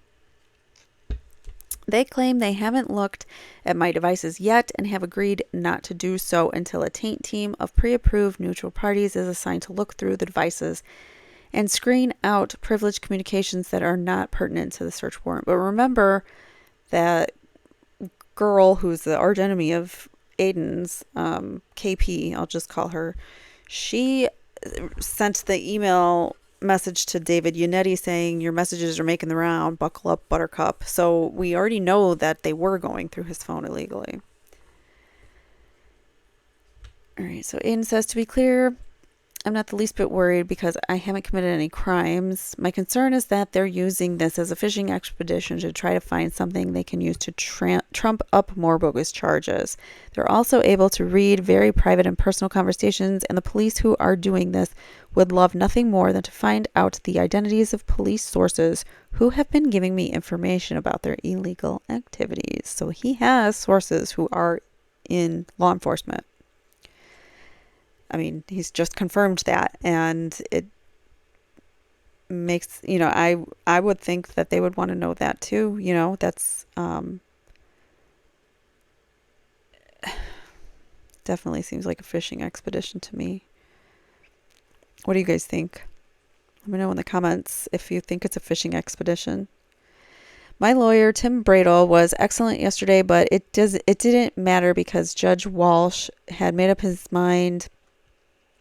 When he walked into the courtroom, Bradel pointed out that he's had a client in an unaliving case who had his phone returned to him by Sergeant Yuri Buchanan within 2 days because the state police can just mirror the device. Ken Mello is a boomer, so he doesn't understand how any of this works, and he said that he was worried that I would delete all the evidence if they returned my phone, and they then claimed that I would accuse them of planting evidence on the mirrored data. So yeah, he doesn't know how phone extraction data works. It's not how any of it works. You give both the defense and the Commonwealth a copy of the mirror data. It's the exact same copy, so there can't be any shenanigans later on. If I were to claim that you planted more evidence on the mirrored data, you could simply look at our mirrored data and see the exact same data was there. They just don't want me to have my phones back because they want to make it more difficult for me to do my job because he's effective at reporting on what they're doing to Karen Reed and now him. Mello also accused me of running down the street with a bullhorn screaming at the state trooper outside of court and telling Chris Albert's customers that there was blood in the pizza. I followed Detective Buchanan down the street asking him questions with a bullhorn that are relevant to his involvement in the cover-up of John O'Keefe's unaliving. 2, Detective Buchanan is not one of the 8 victims. 3, nothing about what he just described is remotely close to being illegal. 4, blood pizza was a joke I put on a sign because Chris Albert ended someone when he was 23 years old in 1993 and served 6 months in jail for his crime. And 5, holding a sign that says blood pizza because I'm unhappy with Chris Albert unalived someone 29 years ago has nothing to do with the John O'Keefe case. And it's also not illegal. It's protected speech. You can be unhappy about someone's business and stand outside of their business and protest them. That is the great thing about this country. Mello truly showed his hand when he complained that I was blogging away and going several hours a day. He also said he had communications with other individuals that suggest there are items that are confidential on my phone, including leaked grand jury minutes. Mello is upset that I continue to express my First Amendment rights and do the job that I'm paid to do. He thought that by having me charged with this crime, it would get me to do the only thing they wanted me to do, which was stop writing about and exposing corruption in the Norfolk County District Attorney's Office. He's upset that I haven't given up, despite the fact that it was significantly harder to do my job and cost me thousands of dollars to get new devices. As for the communications with other individuals, I can only assume he's talking about Natalie Wawecki, I don't know, the California woman who volunteered to be a source of information early on because she had access to the primary subject of my reporting, Karen Reed. Natalie turned out to be a lunatic because Karen no longer wanted to be best friends with her and has since begun sharing our communications. Whatever Natalie gave me, she did so freely, so I'm not sure how I'd be charged with conspiracy for that. Regardless, leaking grand jury minutes is not a crime, so Natalie has nothing to worry about if she did. This Natalie person he contacted early on, and she was feeding him information early on about Karen, saying they were best friends from college or whatever, but that actually wasn't true. She did have access to Karen and was feeding information to Aiden, but then eventually Karen stopped trusting her for good reason and stopped giving her information, and she got mad about it and she turned on them, and then she went to the other side, basically. So that's who that Natalie person is. This is another reason they don't want me to have access to my phone. They don't want me to be able to read my old text message, so that way I'll have no idea what they're thinking of charging me with. Of course, they could just mirror my phones, hand me back my phones, and still have access to everything that was there. But Ken Mello likely still uses a flip phone, so this concept is foreign to him. Even though I know I'm innocent, it's still not a good feeling to have the people with all the guns who have nothing but bad intentions for you plotting to use the machinery of the state to make your life as difficult as possible. These recent setbacks have made it clear that although millions of people support me, the people with the guns and gavels don't. Fighting this battle will be time-consuming and arduous as we look to overturn this blatantly unconstitutional witness statute intimidation. Okay. So he says his next court date is in Stoughton, and he hopes to see people there. Next, we're getting there, guys. We're getting to the up until when he gets arrested, just a little bit more. So Tim Bradel went on, hold on. When was this? December 14th. Tim Bradel went on YouTube. He went on the Young Jerks podcast on a live stream, and he did an exclusive interview about Turtleboy's case and where it's headed. So to say that he won Turtle Writers over was an understatement. Please go watch it. It was a great interview. I just want to go over some of the highlights. Quote of the night was in regards to Elizabeth Proctor and the charges I am facing for standing up to her bullying and harassment of turtle writers at their places of work. Quote, he took on a bully. That's what Aiden does. He takes on bullies. He does things that we all hope and wish we could do, and he goes out there and does them, and he does it within the law. End quote.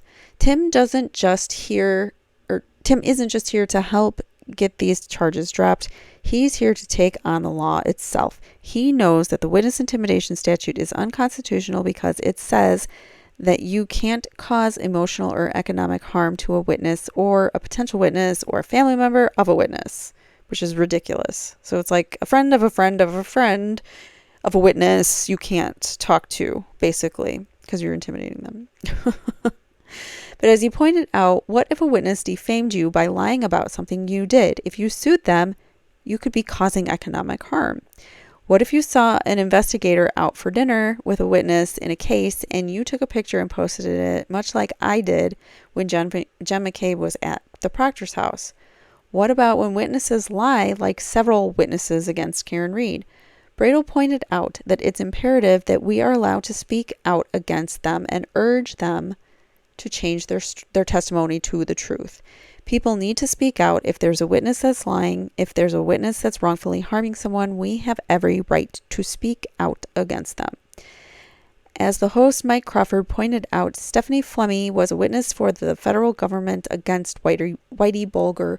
He ended over a dozen people. So if someone leads a boycott of his flower shop or makes him cry emotional distress, they're committing witness intimidation. Attorney Bradel has no intentions of slowing down and is clearly passionate about my innocence. Bradel says, being a good journalist, getting in people's faces. I can't wait to get in front of the Supreme Court judges on this. It's just a joke. We have to get some precedent on the books so you guys don't experience that chilling effect, because this could take effect on more and more people, and it already has, because they charged the Canton 9 for protesting peacefully and legally.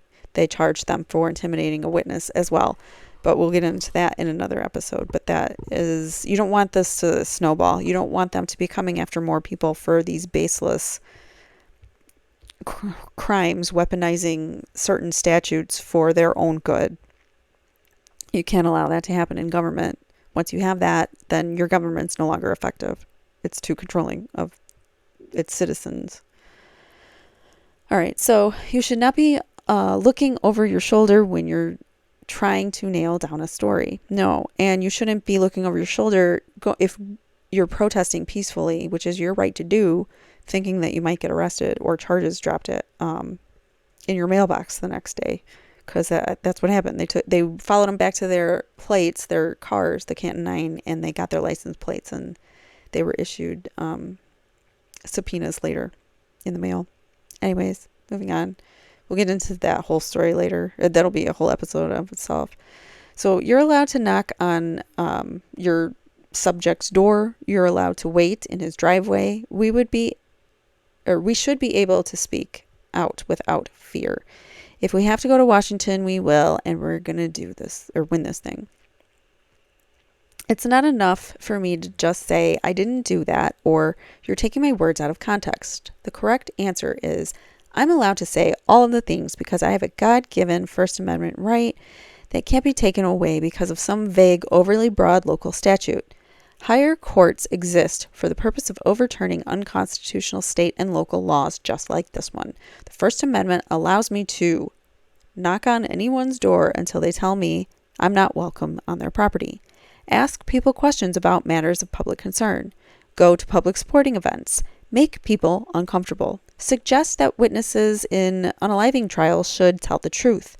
Make Colin Albert sad by doing impressions of his TikTok videos. Ask Elizabeth Proctor if her husband will be allowed conjugal visits in prison.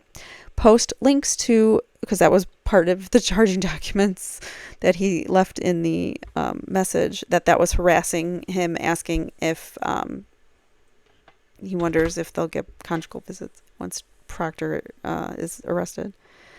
He can also vow to come back to Canton to ask more questions of DPW workers. He can protest outside of Chris Albert's mediocre pizza shop. He can protest peacefully outside of people's homes and explain their role in a cover-up of a Boston police officer's unaliving. He can go to, or he can say Michael Proctor's phone number out loud on his show and reading it off to the publicly available document, which it's publicly available. It wasn't redacted. That's on the lawyers who didn't redact it. That's on like if it was so private and then before the filing or with your filing to the court, you need to file a redacted copy.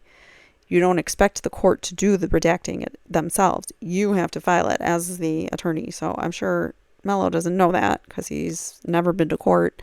And so he had to, he had to respond. All right, so In can also say that he likes the billboard. He can also say, that Julie Albert should feel sad that she lost most attractive to Jen McCabe. He can also say that he can also try to educate the citizens of Norfolk about the true facts of the DA's office that they don't know. We will not apologize for anything I've said, nor will we attempt to explain it away and make excuses for it. He has not. He's broken down everything that they've come out now and said, like, we've really gotten to the meat of it all. He's broken down a lot of the arguments that the Commonwealth has for his witness intimidation and conspiracy and picketing and whatever charges they're trying to throw everything at him that they possibly can just to get him to be quiet and take his tools of his trade away. So with that being said, he's not going to apologize, and he shouldn't. The statute itself is unconstitutional and will not stand up to a judicial review. My arrest was nothing more than an attempt to intimidate me into silence by seizing my devices, raiding my home, and suspending my civil liberties. But it won't work because I will never be silenced, and I have an attorney who feels as passionately about the matter as I do. So now we're on December 21st. Turtleboy arraignment date moved to tomorrow at noon. New witness intimidated charges include asking Yuri Buchanan questions, protesting Brian Albert's vacant home. So these are the additional charges that came out from the Commonwealth. He's saying, please follow his tweets. Okay. The arraignment in Norfolk Superior Court on the new charges against me has been moved to tomorrow at noon. So December 22nd, I believe. When the Commonwealth said they wanted to do this, we did not object to it. I would rather get it over with before Christmas to have his arraignment on these new charges. They're not going to arrest him this time. But they did put forth new charges. So I'm trying to enjoy time with my kids and my family without this looming over my head. I love them more than anything and want to dedicate my time and energy solely to them beginning on Saturday. So this affects me, the way that he says this here, because all of this was done purposely. Him being put in prison when he was, and a lot of this, the timing of these arraignments and hearings, I believe was all done on purpose. I really think that they wanted to silence him before Christmas. They wanted him in prison for Christmas, or in jail. And the people that are suffering the worst are his kids. And you're taking the father away from two small innocent children for no reason. And I hate that they're doing that. All right, anyways. So he was originally charged in Stoughton with 8 counts of felony witness intimidation. We've been through all those charges, 4 counts of misdemeanor picketing, and 1 count of conspiracy to commit witness intimidation. Now, that has changed slightly. The grand jury did not indict me on the Julie Albert witness intimidation charge. However, I picked up an additional charge of witness intimidation against Sergeant Yuri Buchanan, the partner of Detective Proctor. So they were partners. Proctor was the lead detective. Buchanan was partnering with him to work on this case, and Brian Tully is their boss. Brian Tully is the one that is Brian Tully and Mello. Mello's prosecuting. Brian Tully is really the one that has put the case together to try to arrest Turtleboy. So anyways, the date of the incident listed was September 15th, which means it was from when I confronted Buchanan outside of court and attempted to ask him what he had done to track down the driver of the Ford Edge that plow driver Lucky Lawford told him was parked outside of Brian Albert's house at 3 a.m. in the exact spot where John O'Keefe's body was. And that's not illegal to ask someone about to ask a sergeant, a detective, about what leads they have. It's not uncommon to ask even a random effing citizen it's funny because one of the there was a Canton Selectmen's board meeting. I can never say it right, whatever it is. They had a board meeting one time and the people were up and they were talking, and there was a hot mic moment for one of the people that was on the select board, and he said random fucking citizens, and after the person said their piece, he did not like it, obviously, and it was caught on the mic, so it's a funny moment. So a random person could go up to Sergeant Buchanan and ask him questions about his investigation. Anyone can go up to a detective, a sergeant, a police officer, and ask them questions. That's not illegal, and nor is it harassment. And the fact that he had a bullhorn it was because he was there with other protesters. They were out there. He already had the bullhorn. It's not like he went there with the intention to go scream and bullhorn, his way into Buchanan's space. It happened where he was. And I don't think he was being rude or harassing. So anyways, yeah. So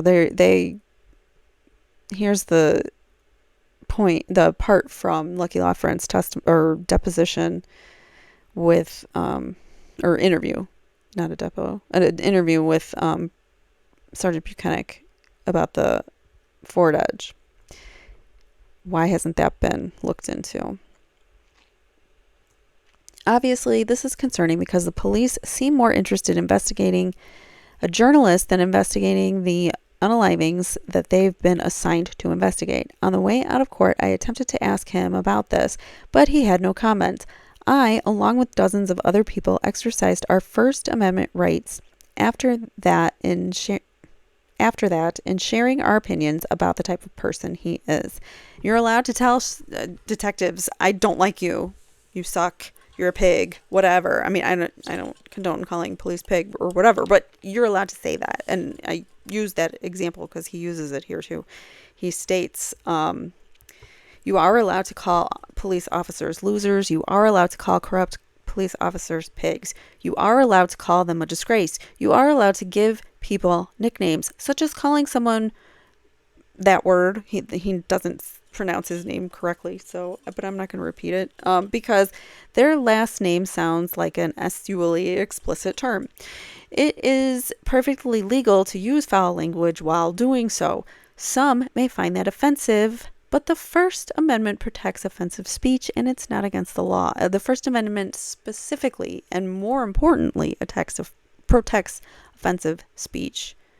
Because who cares about the speech that doesn't rile people up? Nobody cares about that. That's fine. You can say whatever you want if it's not inciting emotion from other people. But when you have something that's going to make someone offended or feel, offended somehow, then that's when you really need protected speech, because that's when people are going to complain and put you in prison for wrongfully put you in prison for things, for what you said.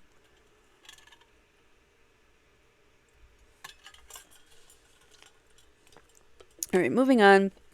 At no point did any of the uniformed troopers attempt to stop me because they knew I wasn't doing anything illegal. At no point did I attempt to alter Buchanan's testimony.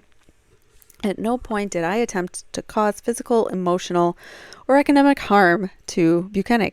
There's absolutely nothing about the video that constitutes witness intimidation. In fact, one can argue that the only person intimidating anyone in the video is Buchanan. As he walked out of the court, he made sure that I saw his gun.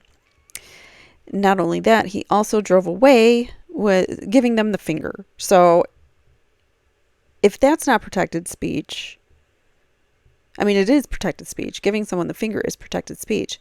And Buchanan drove away, giving them the finger and intimidating them by, taking his coat off and showing him his holster and his gun and everything. So, anyways, in excuse me, my tongue is not working. In Lieutenant Brian Tully's application for the search warrant for many phones and computer, for my phones and computer, my brain is not working, guys. I'm sorry. Let me start over. In Lieutenant Brian Tully's application for the search warrant for my phones and computer, Tully stated that Buchanan was only in court as a spectator and not in his official capacity as a witness or a detective. So then how is that witness intimidation? If he's there only as a spectator, we were not present as witnesses for the motion. Buchanan was not acting in an official capacity while he was in the men's room. So you guys state it right there. He's not working. He's only there as a spectator. He's not in a professional position. He's just going there to observe. But if that is the case, then why did he have his gun, badge, and handcuffs on him? Civilians cannot bring firearms into court. Only police on official duty can. And if he wasn't on official duty, was he still getting paid? Cops get paid for court appearances, and he clearly came to court in his official capacity as a cop, despite the lie Tully told on the warrant application. As Buchanan got into his Chevy Malibu, he made sure to remove his jacket first in order to brandish his gun, magazine, and handcuffs. So you see, he's taking see, there were other people around. Like, everyone was around asking him questions. It wasn't just Turtleboy. There were all these protesters around. This guy is filming. This lady's got her Free Karen Reed sweatshirt, and she obviously is like, she's saying something. She's trying to engage in with him. He's looking at her too. And then he takes his coat off, shows his handcuffs, his holster, his, all the good stuff he carries as a cop. So that could be considered intimidating. On his way out, Buchanan made an explicit gesture towards me by making a conscious choice to use only his middle finger to steer the wheel of his vehicle. But he can. That's his right to do. And Turtleboy's not saying that he shouldn't have that right. This is not someone who was not the least bit intimidated by anything I was saying. This is a corrupt police officer using his gun, badge, and fingers to intimidate a journalist he was maliciously trying to investigate instead of finding out who was driving the Ford Edge. I was also one of dozens of people directing protected speech at Buchanan, because as you can see, there were many people out there that day protesting. It wasn't just Turtleboy. He just happened to follow. See, look at all those people. He just happened to be out there and follow Buchanan partially to his vehicle. And he had the bullhorn. So it helped call attention to that matter. But look at all these people. They were all out there for Karen Reed asking questions. So, and look, that's Buchanan right there. You see in the corner of the photo. So all these people are following him. It wasn't even just Turtleboy. And there's a cop right there. Or probably a bailiff if he's dressed like that. But anyways, or a sheriff or something. I don't know. He could be state police. But anyways, so yeah, you can see there's tons of people there shouting things, yelling things, showing them their free Karen Reed everything. And their signs that Colin was in the house. So no one else was charged, nor should they be. The First Amendment protects all speech that you witnessed in the video. Only I am being charged because only I have a platform that can reach millions of followers, so I am the only person that they are concerned with shutting up. I am also being charged with picketing a witness for Brian Albert because we went to his home in Norwood at the beginning of the rolling rally. Norwood goes to the Dedham court, not Stoughton, so that's why he got new charges on him. So this is more charges against him. The defendant, with the intent of interfering with, obstructing, or impeding the administration of justice, or with the intent of influencing any witnesses, to wit, Brian Albert, with the discharge of his duty, pickets, or parades in or near a building or residence occupied or used by a witness in violation of that law, 13A.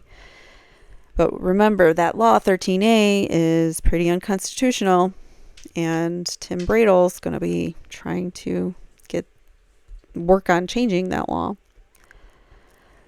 All right, so at the 7:45 mark, you can watch the entire 6-minute ordeal with Brian Albert's house, which he was not home for. Yeah, so remember, the Alberts left. They had gotten wind of the protest, this rolling rally protest, and they had left their homes. So they were literally protesting an empty home. But they're trying to get him on witness intimidation for that. Make it make sense, people. At no point do I attempt to interfere with, obstruct, or impede the administration of justice, nor did I do anything with the intent of influencing Brian Albert with the discharge of his duties as a witness. At the 9-minute mark, I go to the building's parking lot and specifically make note that none of the Alberts' cars are there. The statute clearly says in or near a building or residence occupied or used by a witness. So again, they're trying to say that he should be charged for this rolling rally to an empty house, but it says that the witness needs to be in or near the building or residence used by the witness. So the witness wasn't using the building at that moment. So how is that witness intimidation? Brian Albert was not home during the rolling rally, therefore he was not occupying or using that building.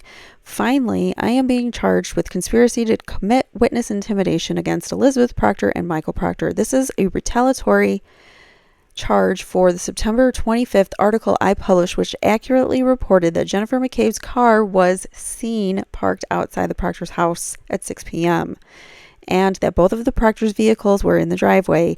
This was a major piece of evidence in proving that a conspiracy took place in the Karen Reed case, because a month prior, District Attorney Michael Morrissey stated in a press release that Trooper Proctor had no close relationships with any of the parties involved in the investigation, has no conflict, and has no reason to step out of the investigation, which is, as we know now, not true.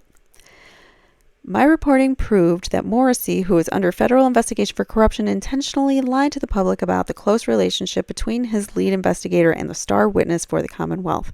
In fact, my reporting forced the Commonwealth to admit in the charging documents against me that Jennifer McCabe was the Proctor with the Proctors on social bonding.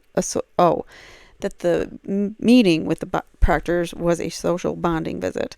This information has since been used by Karen Reed's attorneys to file a Rule 17 motion for the Proctors' phones that will be argued in court on January 5th. So they did argue for the phones. They've put in some protection order or whatever. They don't want their phones taken, obviously.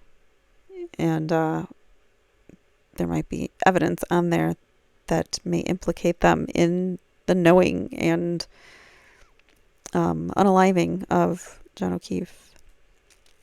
Anyways, so the lead investigator assigned to the case along with his wife hosted implicated witness Jennifer McCabe at his home. Unfortunately for Trooper Proctor and Ms. McCabe, a passerby observed Jennifer McCabe's white Jeep Wrangler parked outside Trooper Proctor's home and photographed the sighting. This photograph was immediately provided to an individual who has reported significantly on this case, Aiden, Turtleboy. According to police reports, mere hours later, another interested citizen and law enforcement agency employee outside the Massachusetts State Police ran the plates of the three vehicles that were parked at Trooper Proctor's residence and confirmed that the vehicles were registered respectively to Matthew McCabe, who is Jennifer's husband, Trooper Proctor, and Elizabeth Proctor. And here's that photo again. So that's Jen's car and Elizabeth and Trooper Proctor's cars.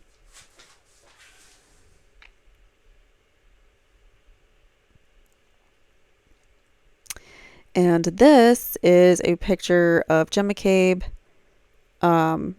another fan of Turtleboy, saw her at the Proctor's house, took pictures, and then she gets out her phone and takes pictures. Like, I don't know what that's going to do. But anyways, that's Jen McCabe. So you cannot be found guilty of a conspiracy to commit a crime that doesn't exist. It is not witness intimidation to report factual news that the DA lied about the relationship between his lead investigator and star witness. It is not a conspiracy to commit witness intimidation for a person to volunteer to run a license plate who has no idea who the license plate belongs to or what it's being used for. It is not a conspiracy to commit witness intimidation for a journalist to report information provided by a third party, no matter how it was obtained. This has been established with case law when Daniel Ellsberg provided illegally obtained Pentagon Papers documents to the New York Times, proving that the Johnson administration had lied about expanding the Vietnam War into Cambodia. Everything I've done is perfectly legal, and I look forward to defeating the charges. Next up, December 22nd, he goes back to court. Judge Crupp drops all stay-away orders against Turtleboy after dressing down Ken Mello for coming unprepared. Again, Ken Mello came unprepared to court. That's Ken Mello there. That's Tim Bradle and Aiden. All right. So today's arraignment, December 22nd's arraignment in Norfolk Superior Court, was a complete disaster for the Commonwealth and the first of many victories to come for Team Turtleboy. Although we came to court fully prepared to defend ourselves against the 16 charges I've been indicted for, We didn't have to argue any of them because the Commonwealth chose not to reread their 70-page indictment of my greatest hits. The big takeaway on the day was that the stay-away orders were all dropped, and for the first time, Special Prosecutor Ken Mello seemed flustered that he didn't get his way. Mello claimed that I was encouraging my quote-unquote minions to harass witnesses, which was... Here's a picture of turtle minions. I love it.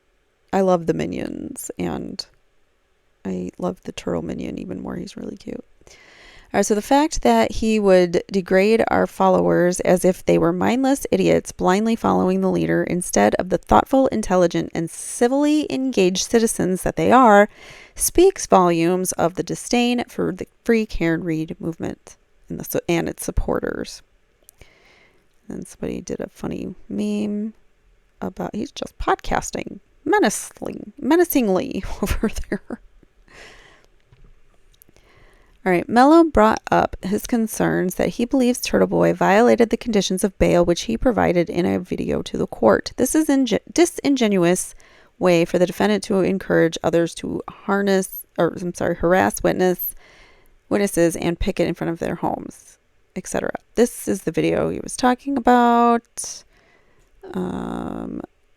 where he specifically says, quote, "I can't encourage you guys to hold protests.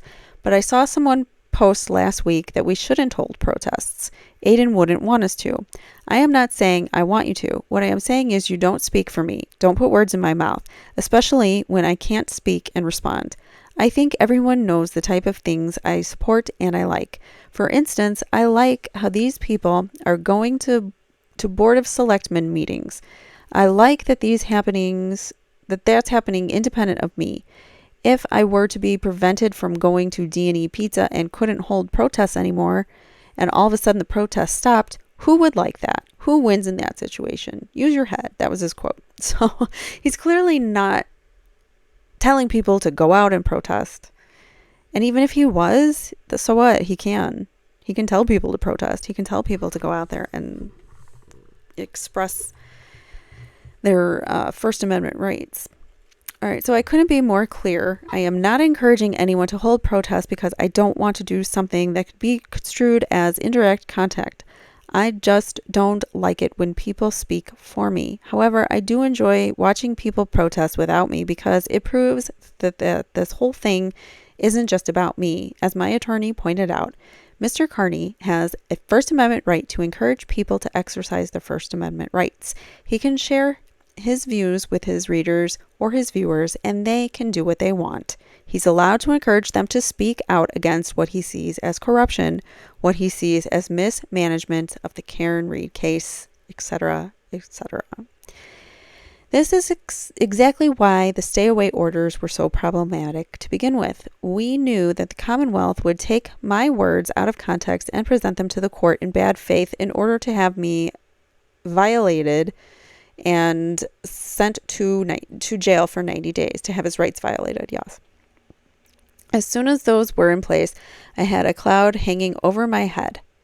There are no shortage of people with nothing but time on their hands who watch every episode of the Turtleboy live show, hoping to find some clip that they can argue is encouraging indirect contact.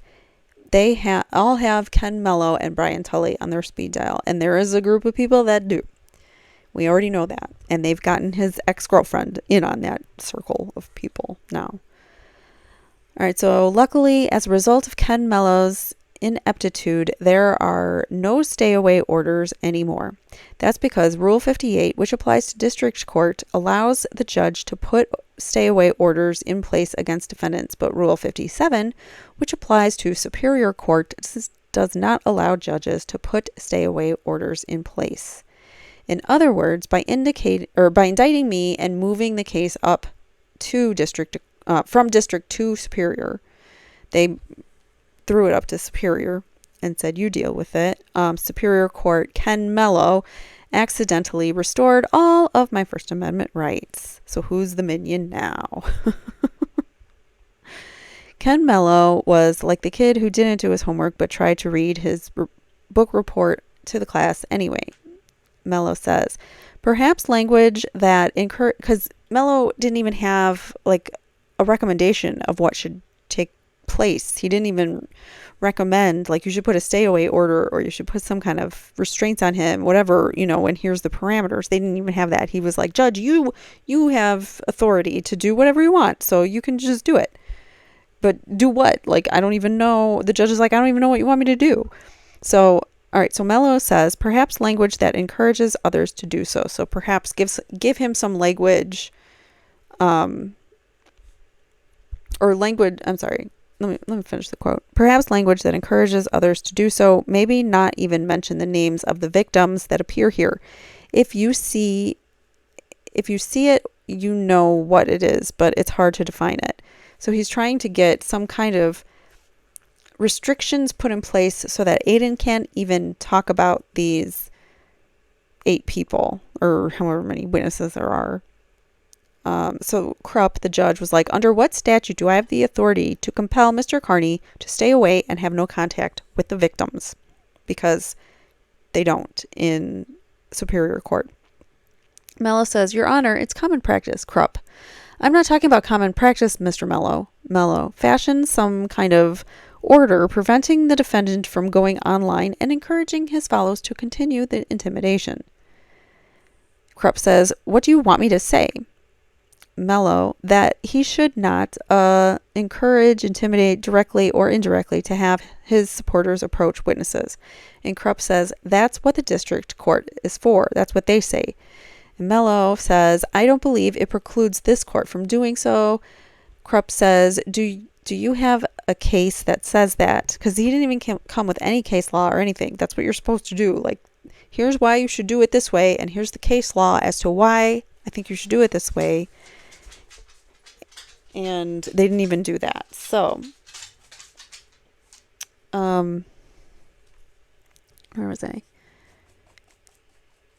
Cvr-Up says, so do you have a case that says that you came in asking me to set release conditions that you knew he wasn't going to consent to?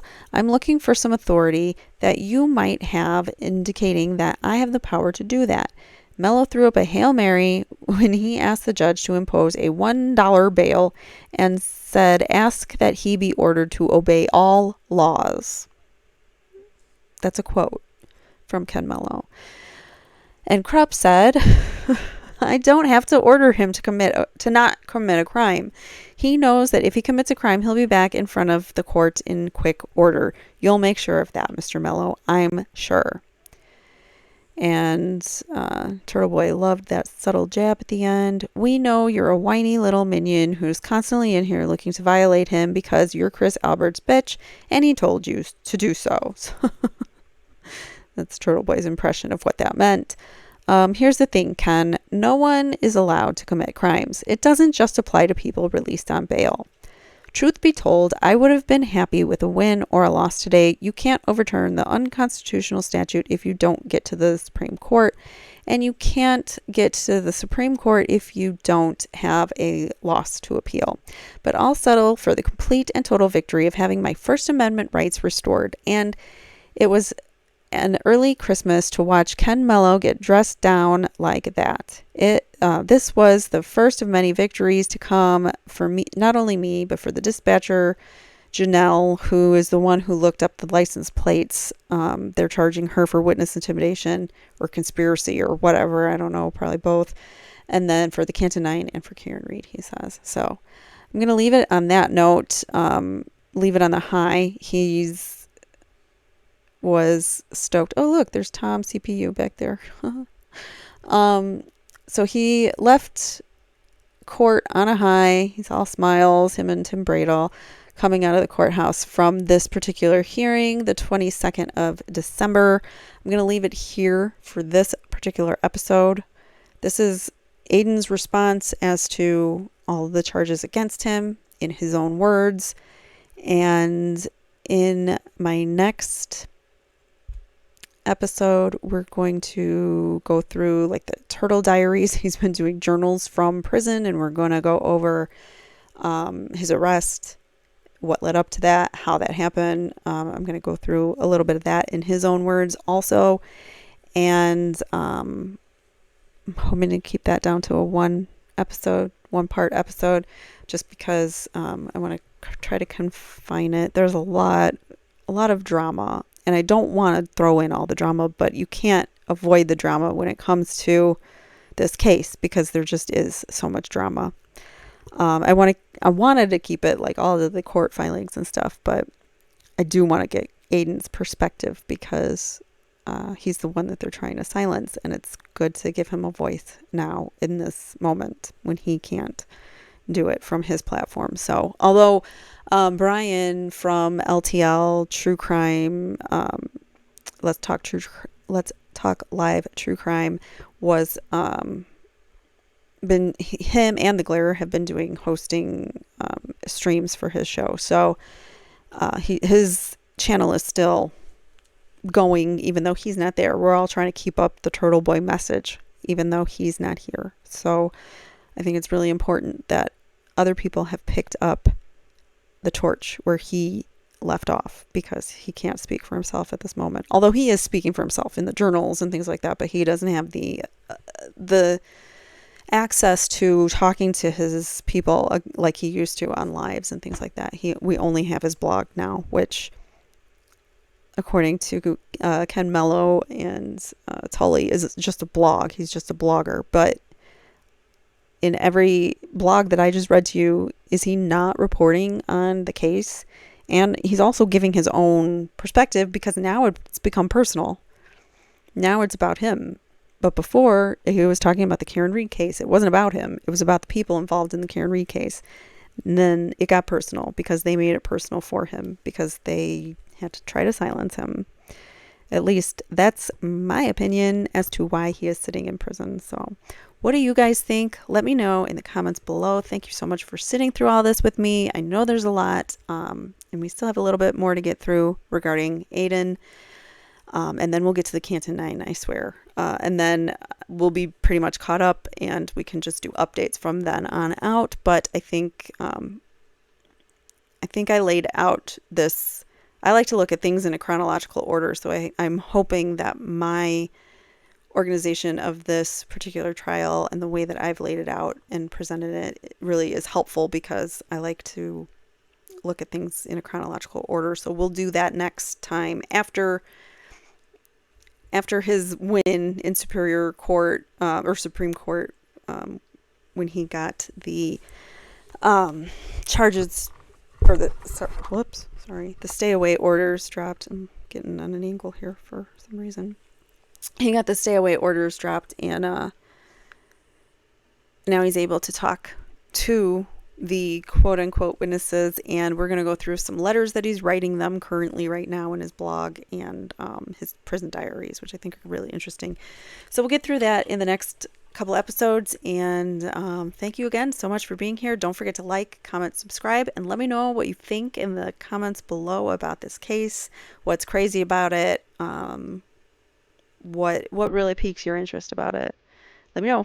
Talk to you later. Thanks again. Bye.